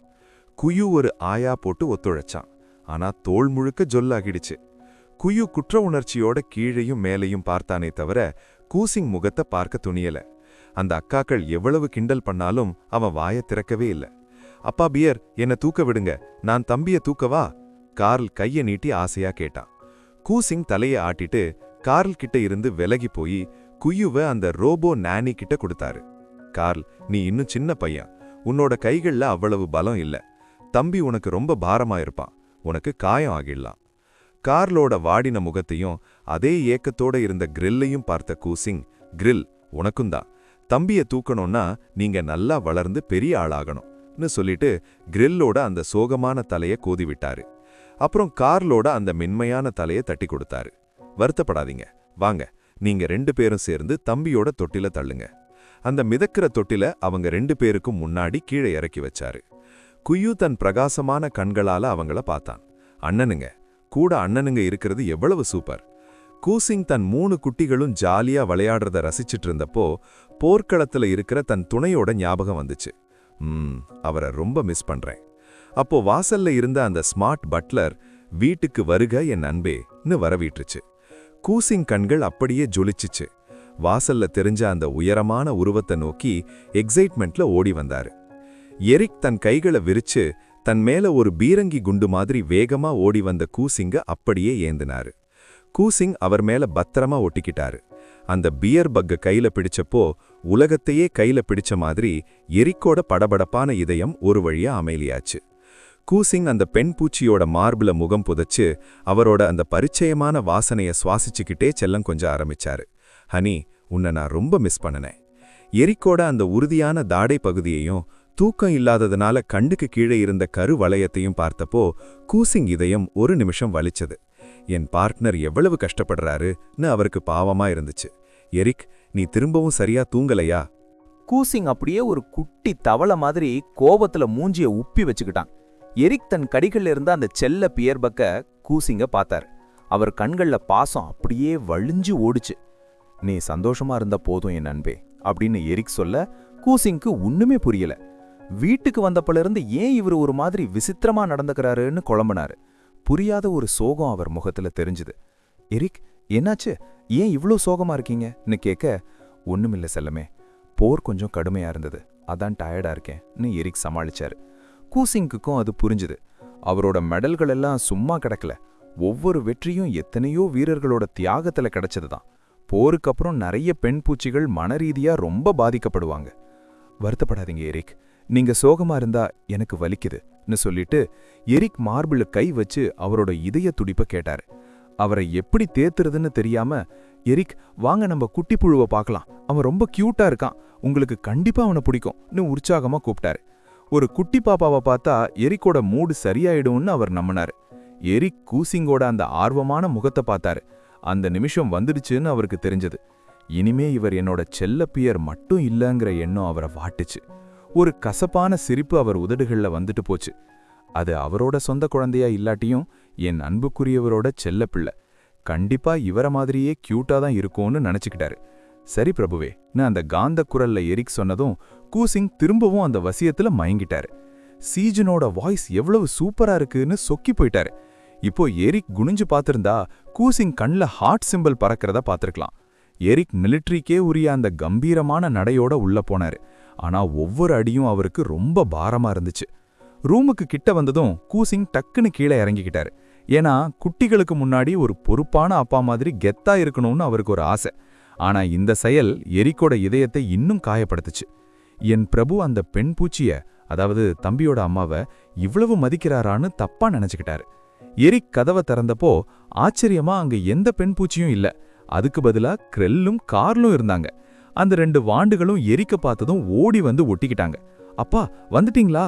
எப்பவும் அமைதியா இருக்கிற கிரெல் கூட இப்போ ரொம்ப குஷியாயிக்கிட்டான். 2 பேரும் எரிக்கோட ஒவ்வொரு காலை கட்டிக்கிட்டாங்க. அப்பா அப்பா வாங்க நம்ம தம்பிய பார்க்கலாம். கார்ல அவசரப்பட்டுக்கிட்டே கிரெல்லோட சேர்ந்து எரிக்க தொட்டில் பக்கமா இழுத்துட்டு போனான். எரிக் மெதுவா அந்த தொட்டிலுக்கு பக்கத்துல போனாரு. உள்ள குயு தன் குட்டி கைய வாயில வச்சு சப்பிட்டு இருந்தான். அவனோட அந்த பிஞ்சு விரல்கள் எல்லாம் ஜொல்லுல நனைஞ்சிருந்தது. போர் அடிச்சதுனால கண்ணை உருட்டி உருட்டி வேடிக்கை பார்த்தான். அப்போ எரிக்க பார்த்ததும் குயு செம எக்ஸைட்மெண்ட் ஆகிட்டான். ஏன்னா தன் முன்னாடி நிக்கிற அந்த உயரமான பெண் பூச்சி அப்படியே தன் போன ஜென்மத்தை அப்பா சின்ன வயசுல எப்படி இருப்பாரோ அப்படி இருந்தாரு. அந்த சாம்பல் நிற முடியும் கண்களும் மட்டும்தான் வித்தியாசம். எரிக் பார்க்க ரொம்ப கம்பீரமாவும் கூர்மையாவும் இருந்தாரு. ஒரு மிலிட்ரி ஆபீசருக்கே உரிய அந்த மிடுக்கு அவர்கிட்ட இருந்துச்சு. எப்பவும் சீரியஸா இருக்கிற முகம், நிமிர்ந்த நடை, இதெல்லாம் அவரை மத்தவங்க நெருங்கிறதுக்கே கொஞ்சம் தயங்க வைக்கும். அவர் போட்டிருந்த அந்த மிலிட்ரி யூனிஃபார்ம் அவருக்கு இன்னும் ஒரு தனி அழக கொடுத்துச்சு. தன் முன்னாடி விக்கிற அந்த பெண் பூச்சியை பார்த்தப்போ குயுவுக்கு பழைய நினைவுகள் எல்லாம் அலைமோத ஆரம்பிச்சது. இராணுவத்துல இருந்து அப்பதான் வீட்டுக்கு வந்த தன்னோட அப்பாவை பார்க்கற மாதிரியே அவனுக்கு இருந்துச்சு. கண்ணீர் முட்டிக்கிட்டு வர குயு தன்னையும் அறியாம அந்த உயரமான உருவத்தோட தன் பிஞ்சு கைகளை நீட்டினான். எரிக்குக்கு என்ன பண்றதுனே தெரியல. அந்த குட்டி பியர் பக்கையே பார்த்துட்டு நின்னாரு. என்ன பார்த்ததும் பாப்பா அழறானே, ஒருவேளை நான் அவனை பயமுறுத்திட்டேனோன்னு யோசிச்சாரு. எரிக் நீங்க அவனை தூக்கணும்னு ஆசைப்படுறான். தன் காதலர் இன்னும் அப்படியே உறைந்து போய் நிக்கிறத பார்த்துட்டு கூசிங் அவசரப்படுத்தினாரு. ஒரு வழியா எரிக் அந்த நினைப்புல இருந்து வெளியில வந்து ரொம்ப மெதுவா அந்த மென்மையான குட்டி உடம்ப தூக்குனாரு. நல்ல வேளையா அவருக்கு ஏற்கனவே 2 பெண் பூச்சி குழந்தைகளை வளர்த்த அனுபவம் இருந்ததுனால பாப்பாவுக்கு வசதியா இருக்கிற மாதிரி டக்குன்னு பிடியே மாத்தி பிடிச்சாரு. அவரோட அந்த மென்மையான வருடல் குய்யோட பதட்டத்தை குறைச்சு அவனை அமைதியாக்குச்சு. பக்கத்துல பதட்டமா நின்னுட்டு இருந்த கூசிங்கும் அந்த 2 வாண்டுகளும் இதையே உத்து பார்த்துட்டு இருந்தாங்க. தம்பி அழறத நிறுத்திட்டான். அவன் இப்ப அமைதியா இருக்கான். தம்பிக்கு அப்பாவை ரொம்ப பிடிச்சிருக்கு போல. பார்த்த உடனே தூக்க சொல்லி அடம் பிடிக்கிறான். தூக்குனதும் சிரிக்கிறான் பாருங்கன்னு கார்லோட அந்த மழலை குரல் கேட்டுச்சு. கிரெல்லும் அதை ஆமோதிச்சு தலையாட்டினான். ஆமா, தம்பி யாரையும் பார்த்த உடனே இவ்ளோ சீக்கிரம் தூக்க விட மாட்டானே. இத பார்த்ததும் கூசிங்குக்கு ஒரு சின்ன பொறாமை வந்துச்சு. ஆமா, யுயு முதல்ல என்ன கூட இவ்ளோ சீக்கிரம் தூக்க விடலையே. குய்யு அந்த பெண் பூச்சியையே பார்த்துட்டு இருந்தான். பார்க்க அப்படியே 90% தன்னோட அப்பா இளமையில எப்படி இருந்தாரோ அதே மாதிரி இருந்தாரு. தன் பல்லில்லாத குட்டி வாயை திறந்து சந்தோஷமா சிரிச்சான். எரிக்கோட கழுத்தை அப்படியே தன் குட்டி கைகளால கட்டிக்கிட்டு விடவே மாட்டேன்னு அடம் பிடிச்சான். தன் அப்பாவை பார்த்ததுல அவனுக்கு அவ்வளோ ஒரு சந்தோஷம். நிச்சயமா கடவுள் என் மேல பரிதாபப்பட்டு தான் எங்க அப்பா அம்மாவுக்கு அவங்க பிள்ளைய புதைக்கிற கொடுமையை கொடுக்காம திரும்பவும் அவங்களுக்கே பிள்ளையா என்னை பிறக்க வச்சிருக்காருன்னு அவன் நினைச்சான். அப்படியே கூசிங்க பார்த்தான். அவர் எரிக்கோட கைகள்ல தான் இருக்கிறத பார்த்து ரொம்ப ஏங்குற மாதிரி தெரிஞ்சுது. உடனே தன் கைகளை நீட்டி தன் அப்பா பேர்கிட்ட ஒரு ஹக்கு கேட்டான். கூசிங் குஷியில அவனை தூக்கிக்கிட்டாரு. நிச்சயமா என் செல்லத்துக்கு என்னதான் ரொம்ப பிடிக்கும். எரிக், இதுதான் நம்ம தத்தெடுத்த குட்டி பியர் பக். நான் இவனுக்கு கு யூன்னு பேர் வச்சிருக்கேன். செல்ல பேரு யூ. எப்படி இருக்கு? தாம் வச்ச பேரை எரிக் பாராட்டுவாருன்னு கூசிங் ஆவலோட காத்துட்டு இருந்தாரு. எரிக் தன்னையே ஆசையா பார்க்கிற கூசிங்க பார்த்தாரு. பேரு அது என்னவா இருந்தா என்ன, என் செல்ல பியர் ஆசைப்பட்டு வச்சது. இதையும் நான் பாராட்டி தான் ஆகணும்னு முடிவு பண்ணாரு. பிரபுவே, பேர் ரொம்ப அருமையா இருக்கு. அவனுக்கும் இது ரொம்ப பிடிச்சிருக்கும்னு சொன்னாரு. கூசிங் மடியில இருந்த குய்யுவும் அதை ஆமோதிச்சு தலையாட்டினான். ஆமா, அவனுக்கு அந்த பேர் ரொம்ப பிடிச்சிருந்தது. அவனோட பழைய பேருக்கும் இதுக்கும் ஒரே ஒரு எழுத்து தான் வித்தியாசம். அவனோட பழைய பேர் த புக் ஆஃப் சாங்ஸ், அதாவது இறை பாடல்கள்ல இருந்து வர்ற யோ யோ அப்படிங்கிற வரியிலிருந்து வந்தது. இப்போ குயு அவங்க குடும்பத்தோட செல்ல கடைசி குட்டி. 2 பேர்களுமே அவனுக்கு ரொம்ப அர்த்தமுள்ளதா இருந்துச்சு. எரிக் தன் முன்னாடி இருந்த அந்த 2 பேரையும் கூசிங் மற்றும் குயுவை பார்த்தாரு. 2 பேரும் ஒரே மாதிரி முகபாவனையோட எரிக் தங்களை பாராட்ட மாட்டாரான்னு ஏக்கமா காத்துக்கிட்டு இருந்தாங்க. எரிக் தன் 2 கைகளையும் நீட்டி அந்த 2 ஆண் பூச்சிகளோட தவையையும் மென்மையா வருடி கொடுத்தாரு. அப்புறம் பக்கத்துல வேடிக்கை பார்த்துக்கிட்டு இருந்த அந்த 2 குட்டி பெண் பூச்சிகளோட தலையையும் வருடினாரு. அந்த 4 பேரும் திருப்தியா இருக்கிறத பார்த்துட்டு எரிக் மனசார ஒரு புன்னகை செஞ்சாரு. தன் எஜமானருக்கு வேற ஒரு குழந்தை பிறந்துடுச்சுன்னு தெரிஞ்ச நிமிஷத்துல இருந்து பொறாமை, சோகம், வலி எல்லாமே அவரை அழுத்திட்டு இருந்தது. ஆனா இப்போதான் அவர் நிம்மதியா சிரிச்சாரு. இத பார்த்த ஒரு உதவியாளர் தன் கைக்குட்டைய வாயில வச்சுக்கிட்டு ஆனந்த கண்ணீர் வடிக்க ஆரம்பிச்சிட்டாரு. ஜெனரல், இனிமே நீங்க என்னை துரத்திட்டு வர்ற மாதிரி எனக்கு கெட்ட கனவெல்லாம் வராது. அந்த பூச்சி பேரரசர் மேல சத்தியமா சொல்றேன். நம்ம குயுவை எல்லாரும் மாத்தி மாத்தி கொஞ்சினாங்க. கொஞ்ச நேரம் அப்பாக்கள் கூட விளையாடினதுல அவனுக்கு மெதுவா தூக்கம் வர ஆரம்பிச்சிடுச்சு. தன் குட்டி கைகளால கண்ணை தேய்ச்சிக்கிட்டான். இமைகள் அப்படியே செருக ஆரம்பிச்சது.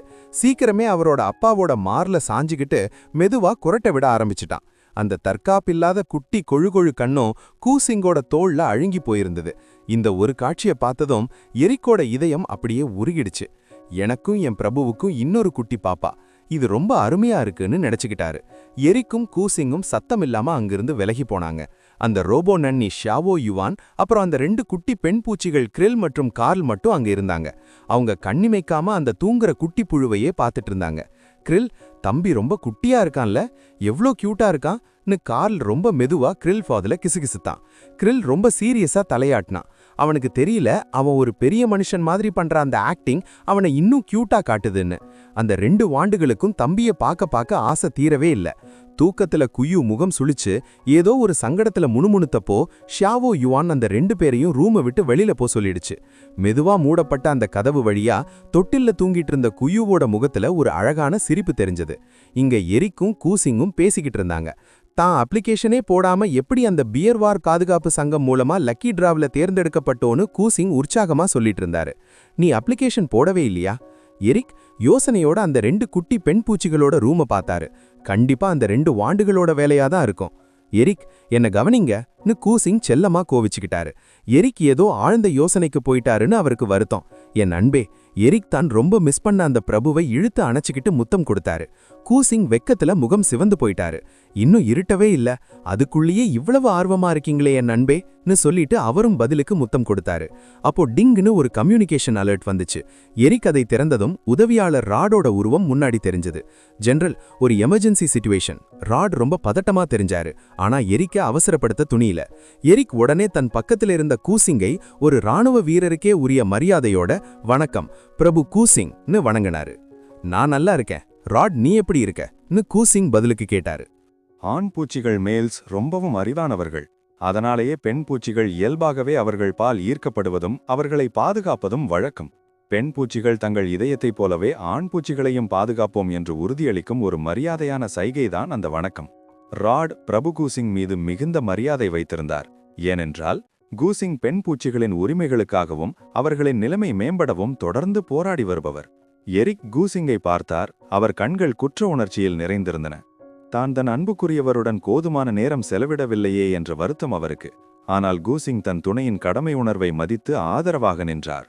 போயிட்டு வாங்க எரிக் என்று சொல்லி எரிக்கின் மிலிட்டரி யூனிஃபார்மை சரி செய்து விட்டார். அவர் கைகளை தட்டி கொடுத்து கால்விரல்களை உயர்த்தி அவருக்கு ஒரு முத்தம் கொடுத்தார். எரிக்கை ஏர்கிராஃப்ட் வரை வழி அனுப்பி வைத்தார். எரிக் கூசிங்கின் நெற்றியில் முத்தமிட்டுவிட்டு வேகமாக கிளம்பி தன் இராணுவ தளத்தை நோக்கி சென்றார். அந்த விமானம் சென்ற பாதையையே பார்த்தபடி கூசிங் நீண்ட நேரம் மௌனமாக நின்றிருந்தார். அங்கே குயு ஒரு அழகான கனவில் ஆழ்ந்து தூங்கிக் கொண்டிருந்தான். அந்த கனவில் அவனது அப்பாவும் அம்மாவும் இருந்தார்கள். அவனது வாழ்க்கையின் மிக மகிழ்ச்சியான நினைவுகள் அவை. கிராமத்து புல்வெளியில் அவர்கள் விளையாடிக் கொண்டிருந்தார்கள். அப்பா அவனை துரத்திக் கொண்டு ஓட அவன் தன் அம்மாவை சுற்றி ஓடினான். அம்மா சிரித்துக்கொண்டே, மெதுவா ஓடுங்கப்பா என்று அவர்களை செல்லமாக கண்டித்தார். விளையாடி விளையாடி அவன் களைப்படைந்தான். அப்பாவும் நின்றார். அவனது மருத்துவ செலவுக்காக கஷ்டப்பட்டு உழைத்து முகம் சுருங்குவதற்கு முந்தைய அந்த இளமையான முகங்கள், சோகமே இல்லாத மகிழ்ச்சியான கணங்கள். அம்மாவும் அப்பாவும் அவன் முன்னால் குனிந்து அமர்ந்து அவன் கண்மட்டத்திற்கு வந்தார்கள். குயு, கவலைப்படாதே, நீ ஆரோக்கியமாகவும் சந்தோஷமாகவும் வளர வேண்டும் என்பதுதான் எங்கள் ஆசை என்று அவர்கள் சொன்னார்கள். அம்மாவின் கதகதப்பான கை தன் கன்னத்தில் படுவதை அவனால் உணர முடிந்தது. அப்பா இளமையாகவும் கம்பீரமாகவும் இருந்தார். அம்மா மென்மையாகவும் அழகாகவும் இருந்தார். அவர்கள் இருவர் கண்களிலும் அன்பு பொங்கியது. அவர்கள் அவனை பார்த்து கொண்டே இருந்தார்கள். தன் புதிய வாழ்க்கையோடு தான் சீக்கிரம் ஒன்றிட விடுவோம் என்றும் ஆரோக்கியமாக வளர்வோம் என்றும் அவனுக்கு தெரிந்தது. ஆனால் குயுவுக்கு தெரியாத ஒரு விஷயம், அவன் தொட்டில் படுக்கையில் இருந்தபோது அவன் உடல் மெல்லிய ஒளியுடன் ஜொலித்தது. அவன் தன் மனதில் ஒரு முடிவை எடுத்த அந்த நொடி அந்த ஒளி மறைந்தது. ரோபோ ஷியாவோ யுவான் தன் மெக்கானிக்கல் கண்களால் தன் குட்டி எஜமானை பார்த்தது. அவன் உடல் ஏன் ஜொலித்தது என்று அந்த ரோபோவுக்கு புரியவில்லை. அதன் புரோகிராம்கள் ஒரு நிமிடம் குழம்பி ஸ்கிரீனில் கோடுகள் ஓடின. விரைவில் அந்த ரோபோவின் சிஸ்டம் சீரானது. நடந்ததை அது மறந்துவிட்டது போலவே இருந்தது. அது தன் மெக்கானிக்கல் கையால் குயுவின் குட்டி கைகளை இழுத்து மென்மையாக போர்வையின் உள்ளே வைத்தது. குயு திரும்பவும் முழித்து பார்த்தபோது அவனது பழைய வாழ்க்கை நினைவுகளெல்லாம் ஏதோ வேறொருவருக்கு நடந்ததைப் போல ஒரு பக்கம் அந்நியமாகவும் இன்னொரு பக்கம் நெருக்கமாகவும் உணர்ந்தான். இப்போதிருக்கும் உடல் அவனது சொந்த உடலைப் போலவே அவனுக்கு தோன்றியது. இந்த உலகத்திற்கு வந்து நீண்ட காலமானது போன்ற ஒரு உணர்வு அவனுக்கு இருந்தது. ஆனால் உண்மையில் பூமியின் கணக்குப்படி அவனுக்கு இப்போது 3 மாதங்கள் தான் ஆகிறது. 3 மாத கருவிலேயே பிறக்கக்கூடிய ஆற்றல் கொண்ட ஜர்க் இனத்தை பொறுத்தவரை இதுவே பெரிய விஷயம்தான். அவன் பிறந்து 1 மாசத்துக்கு மேலதான் ஆகுது. அந்த 1 மாசத்துல முக்காவாசி நேரத்தை அவன் தூங்கியதான் கழிச்சிருக்கான். மற்ற பூச்சி புழுக்களோட லார்வே ஒப்பிடும்போது இவன் கொஞ்சம் அதிகமாவே தூங்குறது ஒரு குறையா தெரிஞ்சுது. ஆண் பூச்சிகள் பாதுகாப்பு சங்கத்து ஆயா இந்த விஷயத்த சாக்ஸ் கிட்ட சொன்னாங்க.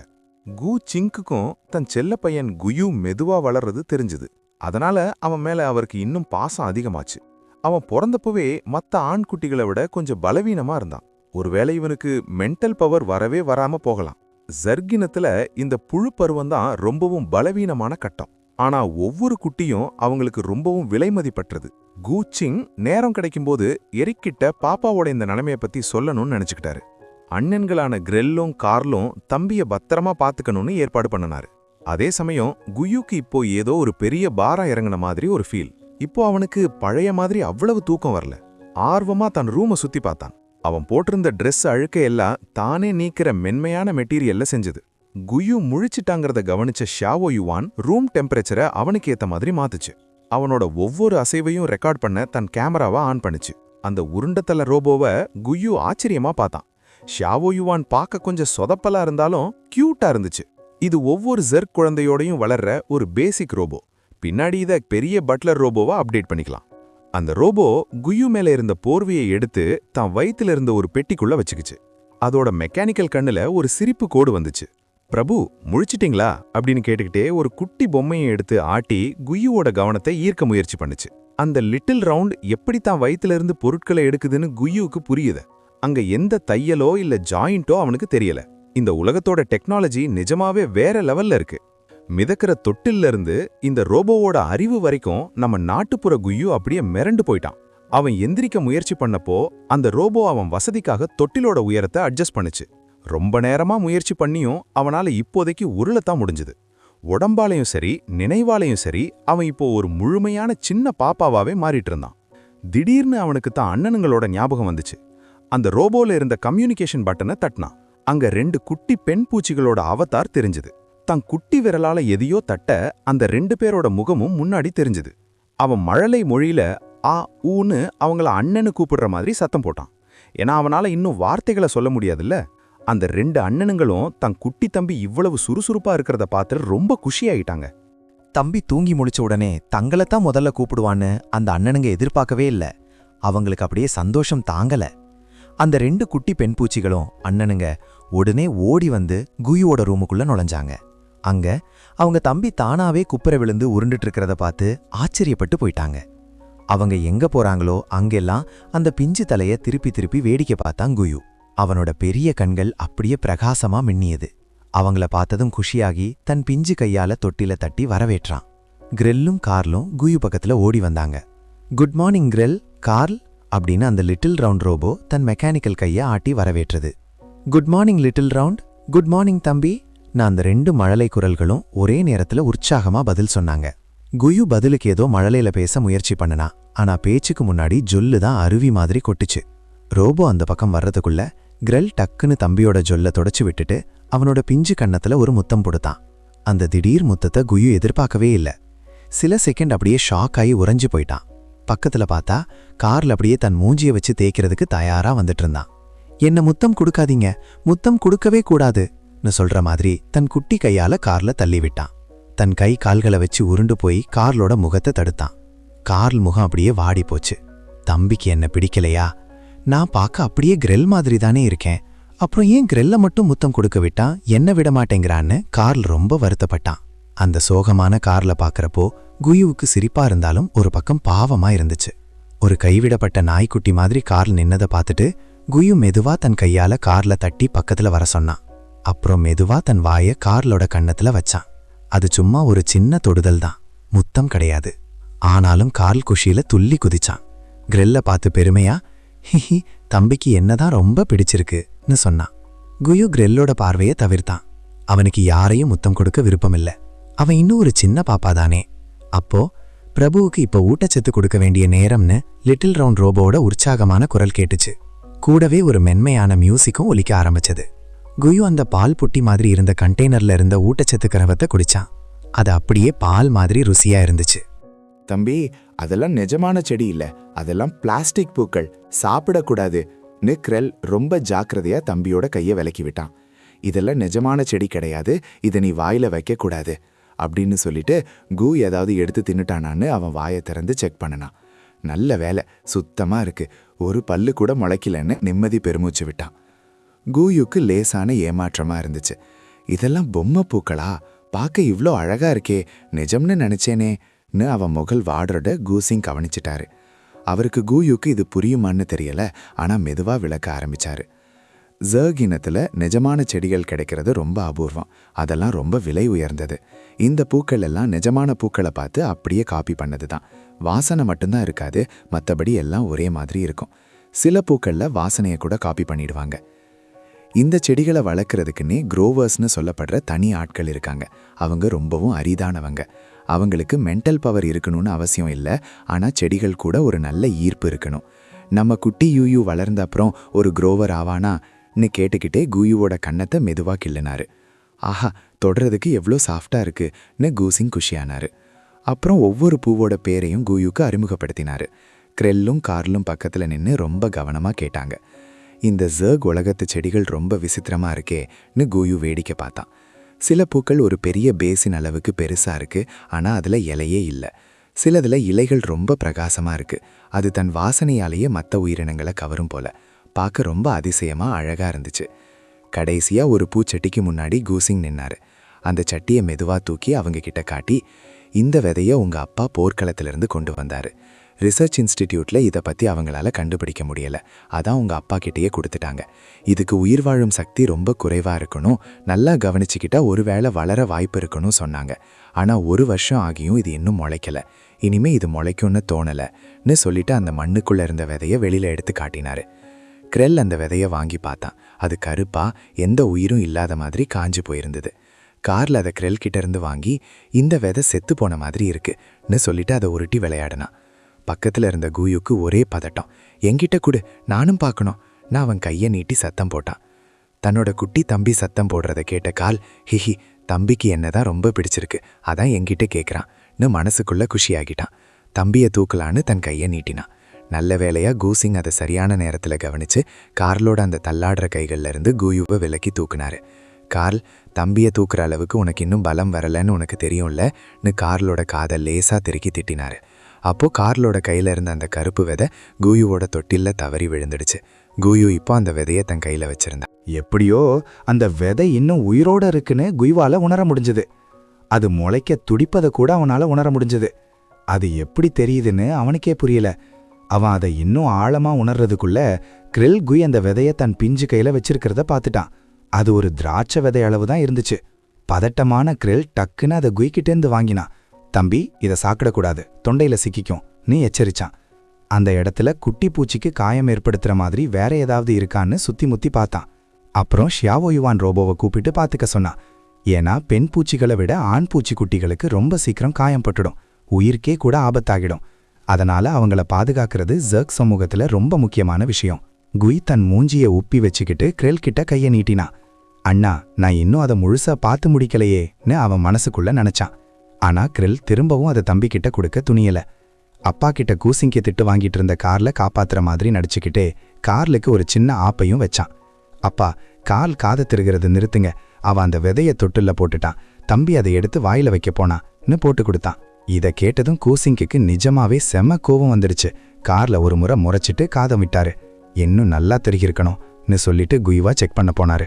கார்ல் கிரெல்ல ரொம்ப பாவமா பார்த்தான். துரோகி கிரெல், அப்பா இனிமே என்னைய மன்னிக்கவே மாட்டாரு. ஆனா தம்பி நிஜமாவே அந்த விதைய தின்னு தொண்டையில சிக்கியிருந்தா நான் என் தம்பியையே இழந்திருப்பேன்னு நினைச்ச கார்ல் காது வலிய கூட பொருட்படுத்தாம அப்பா கூட சேர்ந்து தம்பிய பார்க்க ஓடினாரு. குய் கொஞ்சம் அப்செட் ஆகிட்டான். கிரெல் கையில இருந்த அந்த விதைய ஏக்கமா பார்த்தான். வா, நான் கொஞ்சம் வளர்ந்ததும் உன்னை வந்து பார்க்கறேன்னு மனசுக்குள்ள அழுதுகிட்டான். கிரெல் அந்த விதைய ரொம்ப ஜாக்கிரதையா திரும்பவும் சட்டியில நட்டு வச்சு கொஞ்சம் தண்ணி ஊத்துனான்.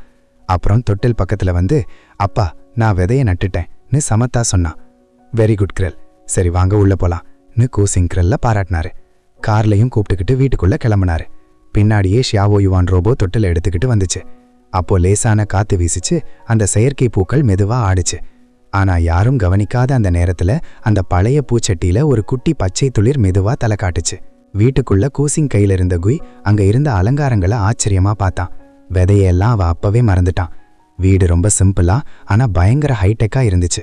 ஆனா அங்க சமையலறையே இல்லையேன்னு அவனுக்கு ஒரே ஆச்சரியம். அதுக்கு பதிலா ஒரு ஓரத்துல ஒரு பெரிய மிஷின் இருந்துச்சு. சோஃபா மாதிரி ஒன்று இருந்துச்சு. அதுல உட்காந்தா செம சாஃப்டா இருக்கும் போல. கிரெல்லும் கார்லும் இன்னொரு பக்கமா ஓடி போய் ஹெல்மெட் மாதிரி ஒன்றை போட்டுக்கிட்டு ஒரு நீளமான போட் மாதிரி இருந்த பெட்டிக்குள்ள படுத்துக்கிட்டாங்க. அவங்க படுத்ததும் அது தானாவே மூடிக்குச்சு. அது என்னது, பார்க்கவே இவ்ளோ அட்வான்ஸ்டா இருக்கே. நம்ம நாட்டுப்புற பையன் குயிவுக்கு சொல்ல வார்த்தைகளே இல்லை. அவன் முன்னாடி இருந்த அந்த ஹைடெக் ஹெல்மெட்டும் முட்டை மாதிரி இருந்த அந்த ஸ்மூத்தான பெட்டியும் அவனை மிரள வச்சுது. பார்க்கவே ரொம்ப அட்வான்ஸ்டா இருந்துச்சு. ஏதோ பழைய சயின்ஸ் ஃபிக்ஷன் படத்துல வர்ற சீன் நிஜத்துல நடக்கிற மாதிரி இருந்துச்சு. பூமியை விட ஜர்க் இனத்தோட டெக்னாலஜி பல மடங்கு முன்னாடி இருந்துச்சு.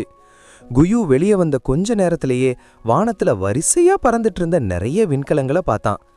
இந்த ஊர்ல டிராஃபிக் போலீஸ் எப்படி இருப்பாங்கன்னு அவனோட கற்பனை எங்கெங்கோ ஓடுச்சு. அண்ணனுங்க படுத்திருந்த அந்த பெட்டிகளையே அவன் ஆச்சரியமா பார்த்துட்டு இருந்தான்.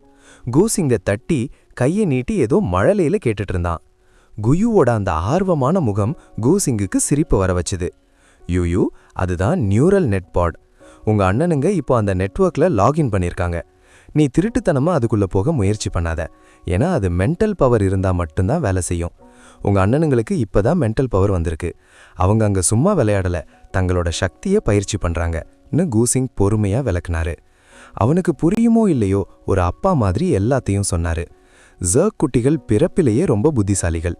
குயு ஏனாற்றமா முகத்தை வச்சுக்கிட்டு இருக்கிறத பார்த்ததும் கூசிங் மனசு இலகிடுச்சு. கவலைப்படாத யூ, உனக்கு மென்டல் பவர் வந்த உடனே அப்பா உனக்கும் ஒன்று வாங்கி தருவேன். அப்புறம் நீயும் உங்க அண்ணனுங்க கூட சேர்ந்து விளையாடலாம்னு சொல்லிட்டு அவனை திரும்பவும் தொட்டில்ல படுக்க வச்சாரு. குயுவோட எலும்புகள் இன்னும் ரொம்ப மென்மையா இருக்கிறதுனால அவனை எப்பவும் கையிலேயே வச்சிருக்க முடியாது. நல்ல வேலையா ரோபோ ஷியாவோ யுவான் அவனுக்கு வசதியா தொட்டில அட்ஜஸ்ட் பண்ணுச்சு. அங்கே அந்த ஸ்டார் நெட்வொர்க் உள்ளே கிரெல்லும் கார்லும் தங்களுக்கு விளையாட பிடிக்காம அங்க வரல. நிஜத்தை சொல்லப்போனா அந்த தம்பியை கொஞ்சணும்னு அவங்களுக்கு எவ்வளவு ஆசையா இருந்துச்சுன்னு அந்த பூச்சி பேரரசருக்கு தான் தெரியும். நிச்சயமா நம்ம தம்பி தான் இந்த உலகத்திலேயே கியூட்டான பூச்சின்னு அவங்க 2 பேரும் உறுதியா நம்பினாங்க. ஆனா அவங்களுக்கு இப்பதான் மென்டல் பவர் வந்திருக்குங்கிறதுனால அது இன்னும் நிலையா இல்லை. அதனால தினமும் 1 மணி நேரம் அங்க ட்ரைனிங் எடுத்தே ஆகணும். அது மட்டும் இல்லாம அவங்க இப்போ நர்சரியிலிருந்து பிரைமரி ஸ்கூலுக்கு போக போறாங்க. ட்ரைனிங் முடிச்சாதான் தம்பியை பார்க்க முடியுங்கிறதுனால கிரெல்லும் கார்லும் தங்களோட கொழு கன்னங்களை உப்பி வச்சுக்கிட்டு ஒரு ஓரமா உட்காந்து யோசிச்சுட்டு இருந்தாங்க. தம்பி, உன்னை ரொம்ப மிஸ் பண்றோம். நீ எப்போ வளர்ந்து எங்க கூட இந்த நெட்வொர்க்ல விளையாட வருவன்னு 2 பேரும் சேர்ந்து பெருமூச்சு விட்டாங்க. அவங்களோட அந்த பிஞ்ச முகங்கள் சுருங்கிறத பார்த்துட்டு பின்னாடி இருந்த டீச்சர் டெங்ஃபே சிரிச்சுக்கிட்டு தலையாட்டினாங்க. இந்த 2 குட்டிகளும் ஏன் வயசானவங்க மாதிரி இப்படி பெருமூச்சு விடுறாங்க? கிரெல், கார்ல், போதும் பெருமூச்சு விட்டது. இன்னும் 1 மணி நேரத்துக்கும் குறைவாதான் டைம் இருக்கு. சீக்கிரம் வந்து ட்ரைனிங் பண்ணுங்கன்னு டீச்சர் அன்பா கூப்பிட்டாங்க. கிரெல்லும் கார்லும் உடனே எந்திரிச்சு நின்னாங்க. மூச்சை இழுத்து பிடிச்சு தலையை நிமித்தி கால்களை அகட்டி வச்சு அந்த தொப்பையான குட்டி வைத்த உள்ள இழுத்துக்கிட்டு கைகளை பின்னாடி கட்டிக்கிட்டு ரொம்ப சீரியஸா நின்னாங்க. அவங்க பண்ற அந்த அலப்பறையை பார்த்து டீச்சருக்கு திரும்பவும் சிரிப்பு வந்துடுச்சு. அந்த குட்டி பூச்சிகள் பண்ற சேட்டையெல்லாம் பார்க்க அவ்வளவு கியூட்டா இருந்துச்சு.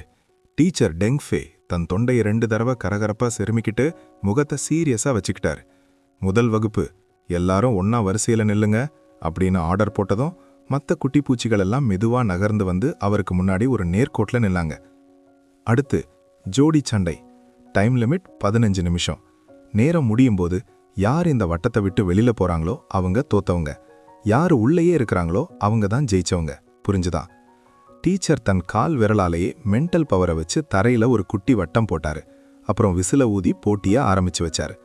கிரில் ஒரு உயரமான குட்டி பெண் பூச்சி கூட ஜோடி சேர்ந்தான். 2 பேருமே ரொம்ப மரியாதையா ஒருத்தர் வணங்கிட்டு சண்டையா ஆரம்பிச்சாங்க. ஆனா இன்னொரு பக்கம் நம்ம கால் முகமே சரியில்லை. ஏன்னா அவனுக்கு எதிராளியா வந்திருக்கிறது லூக். இந்த லூக் தான் அந்த நர்சரியிலேயே ரொம்ப குண்டான, மற்றவங்களை இம்சை பண்ற ஒரு பையன். எப்பவும் மற்ற குட்டிகளை வம்பு இழுக்கிறது, அவங்க ஸ்நாக்ஸை பிடுங்கி திங்கிறதுன்னு ரொம்ப அட்டகாசம் பண்ணுவான். அதுலேயும் பார்க்க பாவமா இருக்கிற குட்டிகளை தன் உயர்குடி அந்தஸ்தை வச்சு மிரட்டுவான். இதை பார்த்து மற்ற குட்டிகளுக்கு கோபம் வந்தாலும் பயத்துல வாயை திறக்க மாட்டாங்க. ஆனா நம்ம கால் அவனுக்கெல்லாம் பயப்பட மாட்டான். லூக் மற்றவங்களை கிண்டல் பண்ணும்போதெல்லாம் கால் அவங்கள தட்டி கேட்பான், இல்லைன்னா டீச்சர்கிட்ட போட்டு கொடுத்துடுவான். அதனாலேயே லூக்குக்கு காலை கண்டா ஆகாது. தன் முன்னாடி நிற்கிற அந்த ஒல்லியான கார்ல பார்த்துட்டு லூக் தன் இடுப்புல கை வச்சுக்கிட்டு நக்கலா சிரிச்சான். கால், இன்னைக்கு மாட்டிக்கிட்டியா? உன்னை இன்னைக்கு அடிச்சு சட்னி ஆக்க போறேன் பாரு. நர்சரி டீச்சர்கள் பார்த்துட்டு இருக்கிறதால இவங்க அசிங்கமா சண்டை போட முடியாது. யார் யாரை சட்னி ஆக்குறாங்கன்னு பார்க்கலாம்னு சொல்லிட்டு கால் பொசிஷனுக்கு வந்தான். அவனோட அந்த துருதுருப்பான முகம் இப்போ ரொம்ப சீரியஸா இருந்துச்சு. ஹஹஹா, உன்னை ஒரு கையாலேயே காலி பண்ணிடுவேண்டா குட்டி பயலே. நான் லூக் கார்ல பார்த்து ஏளனமா சிரிச்சான். அவன் சிரிப்புல நிலை தடுமாறின அந்த சமயம் பார்த்து கால் டக்குன்னு குதிச்சு லூக்க ஒரு சைட்ல எட்டி உதைச்சு தரையில தள்ளுனான். இது செல்லாது, நீ ஏமாத்திட்ட. நான் லூக் கத்திட்டே அந்த தரையில உருண்டு சத்தம் போட்டான். அவனோட கொழு கொழு கன்னங்கள் வலியில சுருங்குச்சு. சரி எந்திரி, இப்போ நேர்மையா சண்டை போடலாம்னு கால் சொன்னான். வழக்கமா வால்தனம் பண்ற கால் இப்ப பார்க்க அப்படியே கிரெல் மாதிரி ரொம்ப அமைதியாவும் கம்பீரமாவும் இருந்தான். ஒருத்தன் குண்டு, ஒருத்தன் ஒல்லி, ஒருத்தன் உயரம், ஒருத்தன் குள்ளம். இவங்க 2 பேரும் இப்போ ரொம்ப தீவிரமா மோத தயாரா நின்னாங்க. நின்னு முடிச்சதும் லூக் ஒரு கண்டிஷன் போட்டான். நான் ஜெயிச்சா நீ என்ன பாஸ்னு கூப்பிடணும், நான் சொல்றத கேட்கணும், புரிஞ்சுதா? அதுக்கு கால் கொஞ்சமும் சளைக்காம, நான் ஜெயிச்சா நீ தான் என்ன பாஸ்னு கூப்பிடணும், ஆனா உன்னால என்ன ஜெயிக்கவே முடியாதுன்னு தன் மழலை குரல்ல உறுதியா சொன்னான். லூக் ஆவேசமா கத்திட்டே தன் உடல் எடைய வச்சு கார்ல அப்படியே அமுக்க பாய்ஞ்சான். ஆனா கார்ல ஒரு பக்கமா நைஸா நழுவி தப்பிச்சிட்டான். லூக் அப்படியே பொத்தன்னு தரையில விழுந்தான். ஆனா அவன் அழல. உடனே எந்திரிச்சு திரும்பவும் கார்ல தாக்க ஓடுனான். இந்த தடவை கால் தப்பிச்சு ஓடாத மாதிரி வழிய மறிச்சு நின்னுட்டான். கார்ல் அந்த வட்டத்துக்கு ஓரத்துல லூக் கிட்ட மாட்டிக்கிட்டான். அந்த பருக்கள் நிறைந்த கொழு கொழு முகம் தன்னை நோக்கி நெருங்கி வர்றத கார்ல் கவனிச்சான். பதட்டப்படாம டக்குன்னு கீழே குனிஞ்சி லூக்கோட காலை வாரி விட்டான். லூக்குக்கு கால்ல சுருக்குன்னு ஒரு வலி எடுக்க நில தடுமாறி வட்டத்துக்கு வெளியில போய் விழுந்துட்டான். தான் தோத்துட்டோன்னு தெரிஞ்சதும் அவமானத்துல லூக் கண்ணுல தண்ணி முட்டிருச்சு. அந்த பருக்கள் நிறைந்த முகம் முழுக்க கண்ணீர் வழிய சத்தமா மூக்க உறிஞ்சிக்கிட்டே பாஸ்ன்னு முணுமுணுத்தான். சத்தமா சொல்லு, எனக்கு கேக்கலன்னு வேர்வையில நனைஞ்ச முகத்தோட கார்ல அதட்டுனான். லூக் தன் சட்டையால முகத்தை தொடச்சிக்கிட்டு ஒரு கெத்தான ஆக்டிங் கொடுத்தான். சொன்ன பேச்ச மீற மாட்டேன் பாஸ்ன்னு சொல்லிட்டு பிடிவாதமா முகத்தை தூக்கி வச்சுக்கிட்டான். ஆனா அவனோட தாடை வழியா உருண்டு ஓடுன கண்ணீர் அவனோட அந்த கர்வத்தை உடைச்சு காட்டிருச்சு. கார்லுக்கு சிரிப்பு வந்துருச்சு. இன்னும் கொஞ்சம் கிண்டல் பண்ணலான்னு நினைச்சப்போ பக்கத்துல காத்துட்டு இருந்த கிரெல் அவனை தடுத்து நிறுத்தினான். போதும் கார்ல், நாம வீட்டுக்கு போய் தம்பிய பார்க்கணும்னு மெதுவா சொன்னான். வீட்ல இருக்கிற தன் செல்ல தம்பியோட ஞாபகம் வந்ததும் கார்ல் லூக் கிட்ட வம்பு பண்றத நிறுத்திட்டான். சரி சரி, அழாத, இனிமே யாரையும் கிண்டல் பண்ணாத சரியான்னு சொல்லிட்டு கிரெல்லோட சேர்ந்து லூக்க கை கொடுத்து தூக்கி விட்டான். லூக் தன் வீங்கின கண்களால கார்ல ஒரு மாதிரி பார்த்தான். இவன் அவ்வளவு மோசமானவன் இல்ல போல, பார்க்க கொஞ்சம் கியூட்டா கூட இருக்கான்னு அவன் மனசுக்குள்ள நினைச்சுக்கிட்டான். அந்த 2 குட்டிகளும் சேர்ந்து லூக்க ஒரு ஓரமா ஓய்வெடுக்க கூட்டிட்டு போனாங்க. கொஞ்ச நேரத்திலேயே டீச்சர் டெங்ஃபே எல்லாரையும் கூப்பிட்டு ஒரு சின்ன அட்வைஸ் பண்ணிட்டு கிளாஸை முடிச்சு வச்சாரு. கிளம்பலான்னு சொன்ன அடுத்த செகண்ட் கிரெல்லும் கார்லும் நெட்வொர்க்ல இருந்து லாக் ஆஃப் ஆகிட்டாங்க. அவங்க கிட்ட பேசணும்னு நினைச்ச லூக் மண்டைய சொரிஞ்சுக்கிட்டு நின்னாரு. அதுக்குள்ள எங்க போனாங்க? ஆனா இதெல்லாம் தெரியாத நம்ம குயு லிட்டில் சர்க்கிள் ரோபோவில் ஒரு எஜுகேஷன் வீடியோ பார்த்துட்டு இருந்தான். ஜாலியா தன் குட்டி கால்களை எண்ணிட்டு இருந்தவனுக்கு அந்த வீடியோல 2 கார்ட்டூன் பூச்சிகள் ஜர்க் இனத்தை பத்தி அறிமுகப்படுத்துறது ரொம்ப பிடிச்சிருந்தது. இவ்வளவு வகையான பூச்சிகள் இருக்கான்னு குயுவோட பளிங்கு கண்கள் ஆச்சரியத்துல விரிஞ்சுது. அந்த வீடியோல இருந்த கார்ட்டூன் பூச்சியோட இறக்கைகளை அவன் இமைக்காம பார்த்தான்.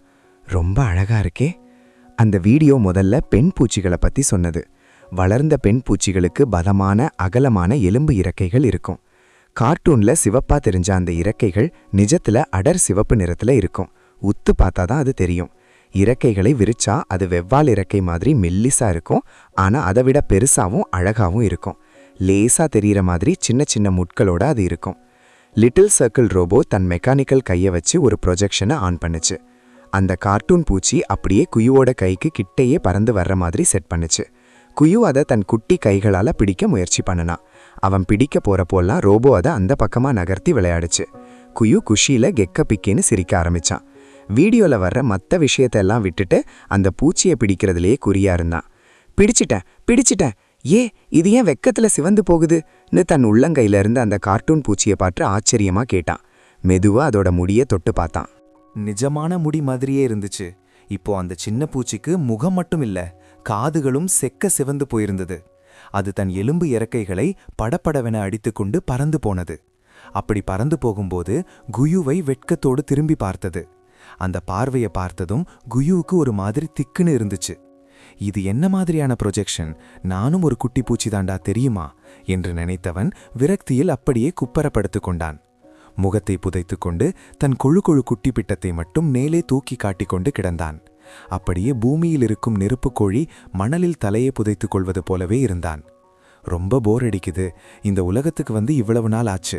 வெறும் நியூட்ரியன் சொல்யூஷன் குடிக்கிறது, அப்புறம் தூங்குறது, திரும்பவும் எந்திரிக்கிறது, திரும்பவும் குடிக்கிறது. போன ஜென்மத்தில் ஆசைப்பட்ட பன்றி வாழ்க்கை தான் எனக்கு கிடைச்சிருக்கு. ஆனா இது இவ்வளவு போர் அடிக்கும்னு நான் நினைக்கல என்று தலையணைக்குள் முணுமுணுத்தான். ஆனாலும் இப்போதைக்கு அவனால் சரியாக தலையை கூட தூக்க முடியாது. இன்னும் தவள கூட ஆரம்பிக்கவில்லை. கஷ்டப்பட்டு உருளதான் முயற்சி செய்தான். தொட்டிலில் படுத்துக்கொண்டே மேலே பார்த்து யோசித்தான். இப்படி சும்மா படுத்துக்கிட்டே இருக்கிற வாழ்க்கை, கூடவே ஒரு அழகான குடும்பம். அப்படின்னா நான் ஒரு குட்டி பூச்சியாவே இருந்துடுறேன். எப்படியாவது 18 வயசு வரைக்கும் உயிரோட இருக்கணுங்கிறது தான் இப்போதைக்கு என்னோட லட்சியம் என்று தன் குட்டி கைகளை ஆட்டி சபதம் எடுத்தான். ஆனா இந்த ரோபோ ஷியாவோ யுவானுக்கு தன் சின்ன எஜமானர் ரொம்ப விசித்திரமா நடந்துக்கிற மாதிரி தெரிஞ்சது. ஒரு நிமிஷம் உருளுறது, அடுத்த நிமிஷம் தலையணையில முகத்தை புதைச்சிட்டு வயசான பூச்சி மாதிரி பெருமூச்சு விடுறது, அப்புறம் யாரையோ அடிக்க போற மாதிரி கையை விசித்திரமா ஆட்டுறதுன்னு அவன் பண்றது எதுவுமே சிஸ்டத்தில் இருக்கிற மற்ற குட்டிகளோட க்ரோத் வீடியோ மாதிரியே இல்லை. ஆனாலும் ஷியாவோ யுவான் அதையெல்லாம் விடாம ரெக்கார்ட் பண்ணுச்சு. இதெல்லாம் பின்னாடி ஒரு பொக்கிசமான நினைவா இருக்கும்ல. 18 வயசு வரைக்கும் வாழணும்னு ஒரு கோல் செட் பண்ண அப்புறம் குயு சும்மா படுத்துட்டு இருக்க விரும்பல. ஹெய்யா ஹெய்யா ஹேவ் ஹோன்னு தனக்குள்ளேயே கோஷம் போட்டுக்கிட்டு தன் கை கால்களை நீட்டி மடக்கி எக்ஸசைஸ் பண்ண ஆரம்பிச்சான். தான் எவ்வளவு கியூட்டா இருக்கும்னு தெரியாமலே அவன் செஞ்ச அந்த செயல்ல முகம் அப்படியே சிவந்து போயிருந்தது. ஏன்னா அவனால இன்னும் தன் கை கால்களை சரியா கண்ட்ரோல் பண்ண முடியல. பார்க்க அப்படியே மல்லாக்கப்படுத்திட்டு தவிக்கிற ஒரு குட்டி ஆமை மாதிரி இருந்தான். கிரல் தம்பியை பார்க்க ஏதோ ஒரு குட்டி மான்ஸ்டர் மாதிரி இல்ல. கால் தம்பி தொட்டில்ல கிடந்து நெளியறத பார்த்துட்டு நக்கலா சிரிச்சான். குயு அது வரைக்கும் கொஞ்சம் சந்தோஷமா இருந்தான். ஆனா தன் அண்ணனுங்க வந்த சத்தத்தை கேட்டதும் அப்படியே அடங்கிட்டான். அவன் கார்ல பார்த்து ஒரு முறை முறைச்சிட்டு, நீ என்ன கிண்டல் பண்ற, நான் உன் கூட பேச மாட்டேன்னு சொல்ற மாதிரி முகத்தை திருப்பி கொண்டான். தம்பி இப்போ என்னை பார்த்து கண்ணை உருட்டுறான் பாருங்க, செம்ம கியூட்னு கால் இன்னும் சத்தமா சிரிச்சான். அவனோட அந்த தங்க நிறமுடி காத்துல ஆசைய அந்த சிரிப்பு அப்படியே சூரிய வெளிச்சம் மாதிரி பிரகாசமா இருந்துச்சு. ஆனா கிரெல்லுக்கு தெரிஞ்சது தம்பி ரொம்ப வெட்கப்படுறான்னு. குயுவோட முகம் எல்லாத்தையும் அப்படியே காட்டிடுது. அவ என்ன நினைக்கிறான்னு முகத்தை பார்த்தாலே கண்டுபிடிச்சிடலாம். கால், சிரிக்கிறத நிறுத்து. நாம தம்பி கூட விளையாடதானே வந்தோம். நீ ஒரு முட்டாள் கால். நீ இப்படி தொடர்ந்து சிரிச்சுட்டே இருந்தா கிரெல் மிரட்ட ஆரம்பிச்சான். தம்பி இனிமே நம்ம கூட பேசவே மாட்டான்னு கிரெல் கார்லோட கைய பிடிச்சிக்கிட்டு தொட்டில் பக்கத்துல போனான். தொட்டில்ல இருந்த குயுவுக்கு அவங்க மேல செம்ம காண்டு. இந்த அண்ணனுங்க 2 பேரும் ரொம்ப மோசம், என்ன கிண்டல் பண்றாங்க, இவங்க கூட நான் பேசவே மாட்டேன்னு முகத்தை திருப்பி வச்சுக்கிட்டான். தம்பி இது சாப்பிடுற நேரம்னு சொல்லிக்கிட்டு கிரெல் அந்த தொட்டில மெதுவா ஆட்டி அது மிதக்கிற உயரத்தை அவனோட உயரத்துக்கு குறைச்சான். அப்புறம் ரோபோ ஷியாவோ யுவானை சார்ஜ் போட சொல்லிட்டு டைனிங் ரூமுக்கு கிளம்புனான். எனக்கு தான் தினமும் அந்த பாட்டில்ல தான் பால் தர்றீங்க, அப்புறம் எதுக்கு டைனிங் ரூம்னு கேட்குற மாதிரி குயு தன் குட்டி கையால கிரெல்லோட சட்டையை பிடிச்சிக்கிட்டு பெரிய கண்களால அவனை பார்த்து ஆ ஊன்னு மழலையில கேட்டான். கிரெல்லுக்கு எப்பவுமே தம்பி என்ன நினைக்கிறான்னு அச்சல் அப்படியே புரிஞ்சிடும். இந்த தடவையும் அவன் தப்பல. தம்பி நாம இப்போ சாப்பிட போறோம், ஆனா நீ இப்போதைக்கு பால் மட்டும்தான் குடிக்க முடியும்னு சொன்னான். அப்புறம் எதுக்கு என்ன அங்க கூட்டிட்டு போறீங்க, நீங்க சாப்பிட்றத நான் வேடிக்கை மட்டும் பார்க்கணுமா ன்னு குயு திரும்பவும் முறைச்சிட்டு அந்த 2 மோசமான அண்ணனுங்களையும் இக்னோர் பண்ணான். அப்பா நேத்து தான் பேஸ்ல இருந்து வந்தாரு, இன்னைக்கு எல்லாரும் ஒன்னா சேர்ந்து சாப்பிடணும்னு அப்பா சொன்னாரு. யுயுவை வரவேற்கிறதுக்காக இந்த ஸ்பெஷல் லஞ்ச் அப்படின்னு சொன்னதும் குயு முகத்துல திரும்பவும் ஒரு சின்ன சிரிப்பு வந்துச்சு. ஓ அப்படியா, அப்ப அப்பாவை திரும்பவும் பார்க்கலாம். கார்லும் குயு பக்கத்துல நெருங்கி வந்தான். தம்பி திரும்பவும் சிரிக்கிறான் பாருங்க. கார்ல் தம்பிய சுத்தி சுத்தி வந்து விதவிதமா மூஞ்சிய வச்சுக்கிட்டு கிண்டல் பண்ணான். ஆனா குயு அவனை திரும்பி கூட பார்க்கல. கார்ல் எப்போ தம்பிய பார்க்கறானோ அப்போ எல்லாம் குயு முகத்தை திருப்பி வச்சுக்கிட்டான். கார்லுக்கு ஒரே பதட்டம் ஆயிடுச்சு. ஐயோ தம்பி, கோவிச்சுக்காதடா, நான் உன்னை வேணும்னே கிண்டல் பண்ணல, என்ன மன்னிச்சிடுவியா ப்ளீஸ்னு ரொம்ப கொஞ்ச ஆரம்பிச்சான். குயுவுக்கு அவன் கொஞ்சறத பார்த்ததும் உடம்பெல்லாம் சிலிர்த்து போச்சு. எனக்கு இந்த செல்லம் கொஞ்சறதெல்லாம் சுத்தமா பிடிக்காது. சரி சரி, நீ ஜெயிச்சிட்ட, நான் ஒரு பெரிய மனுஷனா நடந்துக்கிறேன், இந்த ஒரு தடவை மட்டும் உன்னை மன்னிக்கிறேன்னு சொல்லாமலே கார்ல பார்த்து ஒரு சிரிப்பு சிரிச்சான். கார்ல் குஷியில துள்ளி குதிச்சு தம்பிக்கு ஒரு முத்தம் கொடுக்க பாய்ஞ்சான். ஆனா குயு அலர்ட் ஆகிட்டான். டக்குன்னு தலையை திருப்பி கார்ல ஒரு எச்சரிக்கையோட பார்த்தான். மோசமான அண்ணன், என்னோட மன்னிப்பை நான் திரும்ப பெற்றிருக்கிறேன்னு சொல்ற மாதிரி கார்ல் முகத்துல எச்சல் தூப்புனான். கார்ல அதையெல்லாம் கண்டுக்காம முகத்தை தொடச்சிக்கிட்டான். அடுத்த தடவை கண்டிப்பா உனக்கு முத்தம் கொடுத்தே தீர்வேன் தம்பி, நீ தப்பிக்க முடியாதுன்னு சவால் விட்டான். கிரெல் இதையெல்லாம் ஓரக்கண்ணால பார்த்துக்கிட்டு கார்ல் பண்ற சேட்டைக்கு ஒரு லுக்க விட்டுட்டு அமைதியா இருந்தான். அந்த 2 குட்டி பூச்சிகளும் தங்களோட குட்டி கால்களால நடந்து தம்பி தொட்டிலையும் தள்ளிக்கிட்டு டைனிங் ரூமுக்கு வந்து சேர்ந்தாங்க. அங்க அந்த பெரிய டைனிங் டேபிள்ல இயற்கையான உணவுகளால செஞ்ச டிஷ் எல்லாம் இருந்துச்சு. ஈஷோங்கிற மிருகத்தோட இறைச்சியில செஞ்ச சூப்பு, ரோஸ்ட்னு வாசனை தூக்குச்சு. தன்னோட 2 குட்டிகளும் தம்பி தொட்டில உருட்டிக்கிட்டு கியூட்டா வர்றத பார்த்த கூகிங் கூட மனசு அப்படியே உருகிடுச்சு. கீழே குனிஞ்சு அந்த 2 முள்ளமன்றி குட்டிகளோட மென்மையான தலையையும் வருகினாரு. கிரெல், கால், தம்பிய பத்திரமா டைனிங் ரூமுக்கு கூட்டிட்டு வந்துட்டீங்க, குட் ஜாப்னு மனசார பாராட்டினாரு. குட்டிகளை பாராட்டினா அவங்க இன்னும் சந்தோஷமா இருப்பாங்கன்னு அவருக்கு தெரியும். அவர் சொன்னது போலவே அந்த 2 பெகது பயங்கருக்கும் கிரெல்லும் கார்லும் தங்களோட குட்டி தொப்பையை உப்பி வச்சுக்கிட்டு தலையை இன்னும் கொஞ்சம் நிமித்தி பெருமையா நின்னாங்க. அவங்க நெஞ்சுக்குள்ள ஏதோ ஒன்று பிரகாசமா மின்ற மாதிரி ஒரு ஃபீல். கூச்சிங் தட்டில் இருந்த குயுவை மறந்துடல. முன்ன விட ரொம்ப மென்மையான குரல்ல, யுயு நீயும் ரொம்ப சமத்து குட்டின்னு சொன்னாரு. அப்புறம் அந்த 2 வாண்டுகளையும் மிதக்கிற நாற்காலிகள்ல உட்கார வச்சாரு. குயுவுக்கும் முன்னாடி இருக்கிறது நல்லா தெரியணும்னு தொட்டில லேசா சாச்சி வச்சாரு. கூச்சிங் அடிக்கடி வாசலையே பார்த்துட்டு இருந்தாரு. அங்க ஒரு பரிச்சயமான உருவம் தெரியாதான்னு அவரோட ஏக்கம். அப்பா ஏன் இன்னும் வரல, சீக்கிரம் வந்துடுவேன்னு சொன்னாரேன்னு மனசுக்குள்ள நினைச்சுக்கிட்டாரு. அந்த 2 குட்டிகளையும் முதல்ல சாப்பிட சொல்லிட்டு குயுவோட வாயில பால் புட்டிய வச்சாரு. கூச்சிங் ரொம்ப பதட்டமா இருக்காருங்கிறது அந்த 2 சின்ன பூச்சிகளுக்கும் ஏன் குயுவுக்கும் கூட புரிஞ்சிடுச்சு.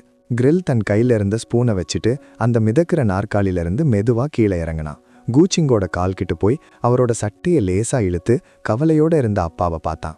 அப்பா என்னாச்சு, அப்பா எரிக் இன்னும் வராததுனால தான் நீங்க இப்படி இருக்கீங்களான்னு கேட்டான். தன் தொடை வரைக்கும் கூட எட்டாத அந்த சின்ன பூச்சியை பார்த்த கூச்சிங் அவனை தேத்துறதுக்காக தலையை தட்டி கொடுத்தாரு. ஆனா பதில் எதுவும் சொல்லல. கிரெல்ல தூக்கி திரும்பவும் நாற்காலில உட்கார வச்சாரு. நீங்க 2 பேரும் முதல்ல சாப்பிடுங்க, அப்பா ஏதோ வேலையில பிஸியா இருப்பாரு போல, நான் வெளியே போய் பார்த்துட்டு வரேன்னு சொன்னாரு. கார்ல எதை பத்தியும் கவலைப்படாம தலையை கூட தூக்காம செம்ம ஜாலியா சாப்பிட்டுட்டு இருந்தான். அப்பா இன்னைக்கு இந்த நேச்சுரல் பிளான்ட் சூப்பரா இருக்கு. இந்த செடிகள் கிடைக்கிறது ரொம்ப அபூர்வம், ஏன்னா அதை வளர்க்குற குரோவர்ஸ் ரொம்ப குறைவு. அவங்களையெல்லாம் பணக்கார பிரபுக்களே வேலைக்கு எடுத்துக்கிறதுனால இந்த செடிகள் ரொம்ப விலை அதிகமாக இருக்கும். கூச்சிங் வழக்கமாக இதை வாங்க மாட்டாரு, அவரால் முடியலன்னு இல்லை, ஆனால் இது கிடைக்கிறது ரொம்ப கஷ்டம். எப்போதாவது ஒரு முறை தான் இது வீட்டில் சமைக்கப்படும். மற்றபடி இஷோ கறியும் நியூட்ரியன் சொல்யூஷனும் வளர்ச்சிக்கு தாராளம். கூச்சிங் வெளியே இருந்த அந்த இருட்டை பார்த்துட்டு இருந்தாரு. மனசுல பதட்டம் அதிகமாச்சு. இன்னைக்கு ரொம்ப முக்கியமான நாள், எரிக் இதை தவற விட வாய்ப்பே இல்லையே. நிமிஷங்கள் நகர நகர அவருக்கு பயம் அதிகமாச்சு. அங்கேயும் இங்கேயும் நடந்தாரு. எரிக் எவ்வளவு பிஸியா இருந்தாலும் முக்கியமான நாட்களுக்கு கண்டிப்பா நேரம் ஒதுக்குவாரு. ஒருவேளை கடைசி நிமிஷத்துல ஏதோ வேலை வந்திருந்தா கூட ஒரு மெசேஜாவது அனுப்பியிருப்பாரே. கூச்சிங் பல தடவை ஃபோன் பண்ணியும் யாரும் எடுக்கல. நிச்சயமா எரிக் ஏதோ ஒரு ஆபத்துல மாட்டிக்கிட்டாருன்னு நினைச்சதும் அவரோட முகம் அப்படியே மாறிடுச்சு. கைகள் நடுங்க எரிக்கோட அசிஸ்டன்ட் ராடுக்கு கால் பண்ணினாரு. அதுவும் எடுக்கப்படல. கூச்சிங்கோட உடம்பு அப்படியே தளர்ந்து போச்சு. எல்லா தெம்பும் வடிஞ்சு போன மாதிரி ஒரு ஃபீல். விழாம இருக்க அங்கிருந்த ஒரு பொருளை பிடிச்சிக்கிட்டாரு. அண்ணனுக்கு கால் பண்ணுவோம், கூரை, அவர்தான் பூச்சி பேரரசி, கண்டிப்பா எரிக்குக்கு என்னாச்சுன்னு அவருக்கு தெரியும். நான் அந்த ஒரு கடைசி நம்பிக்கையை பிடிச்சிக்கிட்டாரு. தன்னைத்தானே தேத்திக்கிட்டு கூரைக்கு கால் பண்ணினாரு. அவர் ஃபோனை எடுக்கிற வரைக்கும் இருந்த அந்த ஒவ்வொரு செகண்டும் ஒரு யுகம் மாதிரி இருந்துச்சு. நல்ல வேளையா கூரை சீக்கிரமே ஃபோனை எடுத்துட்டாரு. தன் தம்பி கால் பண்ணினதை பார்த்ததும் அவருக்கு ரொம்ப சந்தோஷம். நம்ம தம்பிக்கு எப்படி தெரிஞ்சதுன்னு அவனை மிஸ் பண்ணுறேன்னு நினச்சிக்கிட்டே ஃபோனை எடுத்தவருக்கு கூச்சிங்கோட முகத்தை பார்த்ததும் இதயம் ஒரு நிமிஷம் நின்றுடுச்சு. கூரை முகம் சுடிச்சு, சிங்க, உன் முகம் ஏன் இவ்வளவு மோசமா இருக்கு, என்னாச்சுன்னு பதட்டமா கேட்டாரு. கூசிங் அப்படியே ஒரு அதிர்ச்சியில உறைஞ்சு போயிருந்தாரு. அண்ணா, எரிக் எரிக் அதுக்கு மேல அவரால் வார்த்தைகளை சொல்லவே முடியல. எரிக்கிற்கு என்னாச்சு, அவனுக்கு ஏதோ ஆகிடுச்சுன்னு திக்கி திணறினாரு. கூரை தன் தம்பியை பார்த்தாரு. அவன் அப்படியே நிலை குலைஞ்சு போயிருந்தான். எரிக்கிற்கு ஏதோ விபரீதம் நடந்திருக்குன்னு அவருக்கு புரிஞ்சுது. ஆனா தன் பியர் இன்செக்ட் தம்பியோட அந்த வெளுத்து போன முகத்தை பார்த்தப்போ எரிக்கிற்கு ஒன்றும் ஆகக்கூடாதுன்னு, தம்பிக்கு ஏதோ ஆகிடக்கூடாதுன்னு அவர் ரொம்ப பயந்தாரு. சிங்கர் சிங்கர் என்ன பாரு, முதல்ல நான் சொல்றத கேளுன்னு கூரை சத்தமா சொல்லி அவனை அமைதிப்படுத்த முயற்சி பண்ணாரு. கூசிங் பண்றது கூரைக்கு ரொம்ப கவலையை கொடுத்துச்சு. செல்லமா வளர்க்கப்பட்ட ஒரு பியர் இன்செக்ட் தம்பி இவன். ஆனா மற்றவங்கள மாதிரி இவன் பிடிவாதக்காரன் கிடையாது. ரொம்பவும் தூய்மையானவன், வெள்ளந்தியானவன். எரிக்கை சந்திச்சதிலிருந்து, அவங்க குடும்பத்துல கல்யாணம் பண்ணி போனதிலிருந்து எரிக்கோட வருங்கால துணையாத்தான் அவன் வளர்ந்தான், பாதுகாக்கப்பட்டான். சின்ன வயசுல இருந்தே கூசிங்கோட மனசுலையும் கண்ணிலையும் எரிக் மட்டும்தான் இருந்தான். இதை நினைச்சப்போ கூரை மனசுக்குள்ள பெருமூச்சு விட்டாரு. மற்ற ஆண் பூச்சிகளுக்கு பாதுகாப்பா சிஜுன் மற்றும் சி குலம் இருக்கும். ஆனா இவனுக்கு எரிக் மட்டும்தான் உலகம். ஒருவேளை எரிக்கிற்கு ஏதாச்சும் ஆச்சுன்னா இந்த அப்பாவி குட்டி என்ன பண்ணுவான்? கூசிங் மெதுவா தன் அண்ணனோட கவலையான கண்களை பார்த்தாரு. கண்ணீர் அவர் முகம் முழுக்க வழிஞ்சு ஓடுச்சு. அண்ணா, ஒருவேளை எரிக்கிற்கு ஏதாச்சும் ஆகிடுச்சுன்னா நான் என்ன பண்ணுவேன்? இந்த 3 குட்டிகளும் என்ன ஆவாங்கன்னு கேட்க, சிங்கர் அமைதியாயிரு, நான் ஏற்கனவே ஆட்களை அனுப்பி செக் பண்ண சொல்லிட்டேன்னு கூரை சொன்னாரு.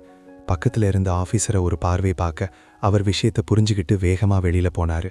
விஷயத்தை வேகமா கண்டுபிடிங்கன்னு சொல்லிட்டு திரும்பவும் தம்பியை பார்த்தாரு. சிங்கர், தகவல் வந்த உடனே உனக்கு சொல்றேன், இப்போதைக்கு தைரியமாயிரு, உன்னை நீயே தேத்திக்கோ, உனக்கு இன்னும் 3 குட்டிகள் இருக்காங்க, அவங்களுக்காக நீ வலுவா இருக்கணும். ஆமா, எனக்கு 3 குட்டிகள் இருக்காங்கன்னு தனக்குள்ளேயே சொல்லிக்கிட்டாரு. ஃபோனை வச்ச அப்புறம் கூசிங் தன் மனசை திடப்படுத்திக்கிட்டாரு.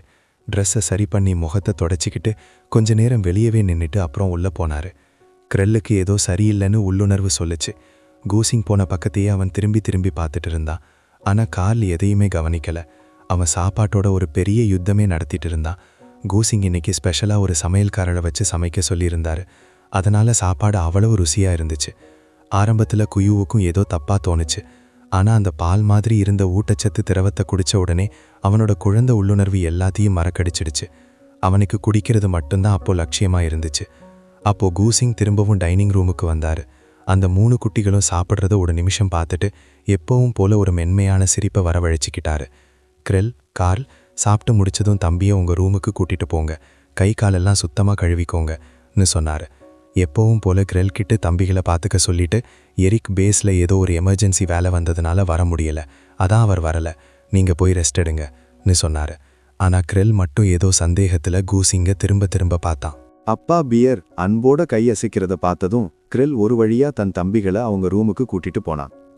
அந்த 3 குட்டி பூச்சிகளும் நன்னி ரோபோ பின்னாடியே சமத்தா போறத கோசிங் பார்த்தாரு. அவங்க போன அடுத்த நிமிஷம் அவரோட தோள்கள் அப்படியே தளர்ந்து போச்சு. அப்போ அவரோட கைக்கடிகார தொடர்பு அதிர்ந்தது. அதை திறக்கவே கோசிங் பயந்தாரு. ஒருவேளை எரிக்க பத்தி ஏதாச்சும் கெட்ட செய்தி வந்துடுமோன்னு பதர்னாரு. ஒரு வழியா தன்னை தேத்திக்கிட்டு உட்கார்ந்து அந்த அழைப்பை ஏத்தாரு. ரெய்யோட முகம் ப்ரொஜெக்ஷன்ல தெரிஞ்சது. வழக்கமா மென்மையா இருக்கிற அவரோட முகம் இப்போ ரொம்பவும் கண்டிப்பாவும் விரைப்பாவும் இருந்தது. இத கோசிங் ரொம்ப அபூர்வமா தான் பாப்பாரு. ஷிங்கேர், ஒரு நல்ல செய்தி, நாங்க எரிக்க கண்டுபிடிச்சிட்டோம். கோசிங் அப்படியே உற்சாகத்துல துள்ளி எகிரி நின்னாரு. கண்டுபிடிச்சாச்சா? அவர் எங்க இருக்காரு? பயப்படாத, அவர் இப்போ ரிசர்ச் இன்ஸ்டிடியூட்ல இருக்காரு. அவரை ட்ரீட்மெண்ட் ரூமுக்கு மாத்துனதும் நீ அங்க போய் அவர் கூடவே இருக்கலாம். ஆனா இந்த தடவை எரிக்கு எதிர்கொண்ட அந்த விசித்திரமான மிருகத்துக்கிட்ட ஒரு அபூர்வமான விஷயம் இருந்திருக்கு. நம்ம ட்ரீட்மெண்ட் பாட்களால அதை முழுசா முறியடிக்க முடியல. இதை கேட்டதும் கோசிங் கண்களிலிருந்து கண்ணீர் அருவி மாதிரி கொட்டுச்சு. அழுதுகிட்டே கூரைய பார்த்தாரு. எப்பவும் எதற்கும் கலங்காத அந்த போர்க்கடவுள் கூரைக்கே தன் தம்பி அழுறத பார்த்ததும் இதயம் நொறுங்குற மாதிரி இருந்துச்சு. ஷிங்கேர், அழாதடா, நான் உனக்காக அரண்மனையிலிருந்து யாரும் தெரியாம திருட்டுத்தனமா வெளியில வந்து உன்கூடவே இருக்கேன்னு கூரை சொன்னாரு. மனசுக்குள்ள மடையன் எரிக் என் தம்பியை இப்படி அழ வச்சுட்டானேன்னு எரிக் மேல இருந்த கோவம் அவருக்கு இன்னும் அதிகமாச்சு. ஆனா கூசிங் தன் அண்ணனை திருட்டுத்தனமா வெளியில வரவிட மாட்டாரு. ஏன்னா பூச்சி பேரரசர் மற்றும் பேரரசியோட பாதுகாப்பு ரொம்ப முக்கியம். ஒருவேளை அங்க இருக்கிற சீஃப் ஸ்டீவர்ட் மட்டும் இதை கண்டுபிடிச்சா அண்ணனுக்கு பல மணி நேரம் லெக்சர் எடுப்பாரு. அது மட்டும் இல்லாம அவரோட அன்னிக்கும் செம கோபம் வரும். அண்ணா, நீங்க வராதீங்க. அவர் நல்லா இருக்காருன்னு தெரிஞ்சதே எனக்கு போதும். நாளைக்கு நான் குழந்தைங்களை கூட்டிட்டு அரண்மனைக்கு வந்து உங்களை பார்க்கறேன். கூரை கொஞ்ச நேரம் யோசிச்சாரு. இப்போ ரொம்ப லேட் ஆகிடுச்சு. உன்னை கூட்டிட்டு வரவும் டைம் இல்லை. அதான் நல்லது. நாளைக்கே குழந்தைகளை அழைச்சிட்டு வா. சரி ஷிங்கேர், இப்போ நிம்மதியா தூங்கு. நாளைக்கு காலையில நானே ஆட்களை அனுப்பி உன்னையும் குட்டிகளையும் கூட்டிட்டு வர சொல்றேன். கூசிங் தலையாட்டிட்டு கண்ணீரை தொடச்சிக்கிட்டு அண்ணனுக்கு விடை கொடுத்தாரு. ரூமுக்கு வந்த கூசிங்க்கு எரிக் எப்படி இருப்பாரு, அவருக்கு எவ்வளவு பெரிய காயம் பட்டிருக்குமோங்கிற எண்ணம் தான் ஓடிட்டு இருந்தது. பெட்டியில படுத்தா கூட அந்த தூக்கத்தை வரவழைக்கிற மென்மையான பெட் கூட அவர் அமைதிப்படுத்தல. தூக்கம் வராம அங்கேயும் இங்கேயும் புரண்டு படுத்தாரு. கண்ணை மூடுனா ரத்த காயங்களோட இருக்கிற எரிக்கோட முகம்தான் அவருக்கு தெரிஞ்சது.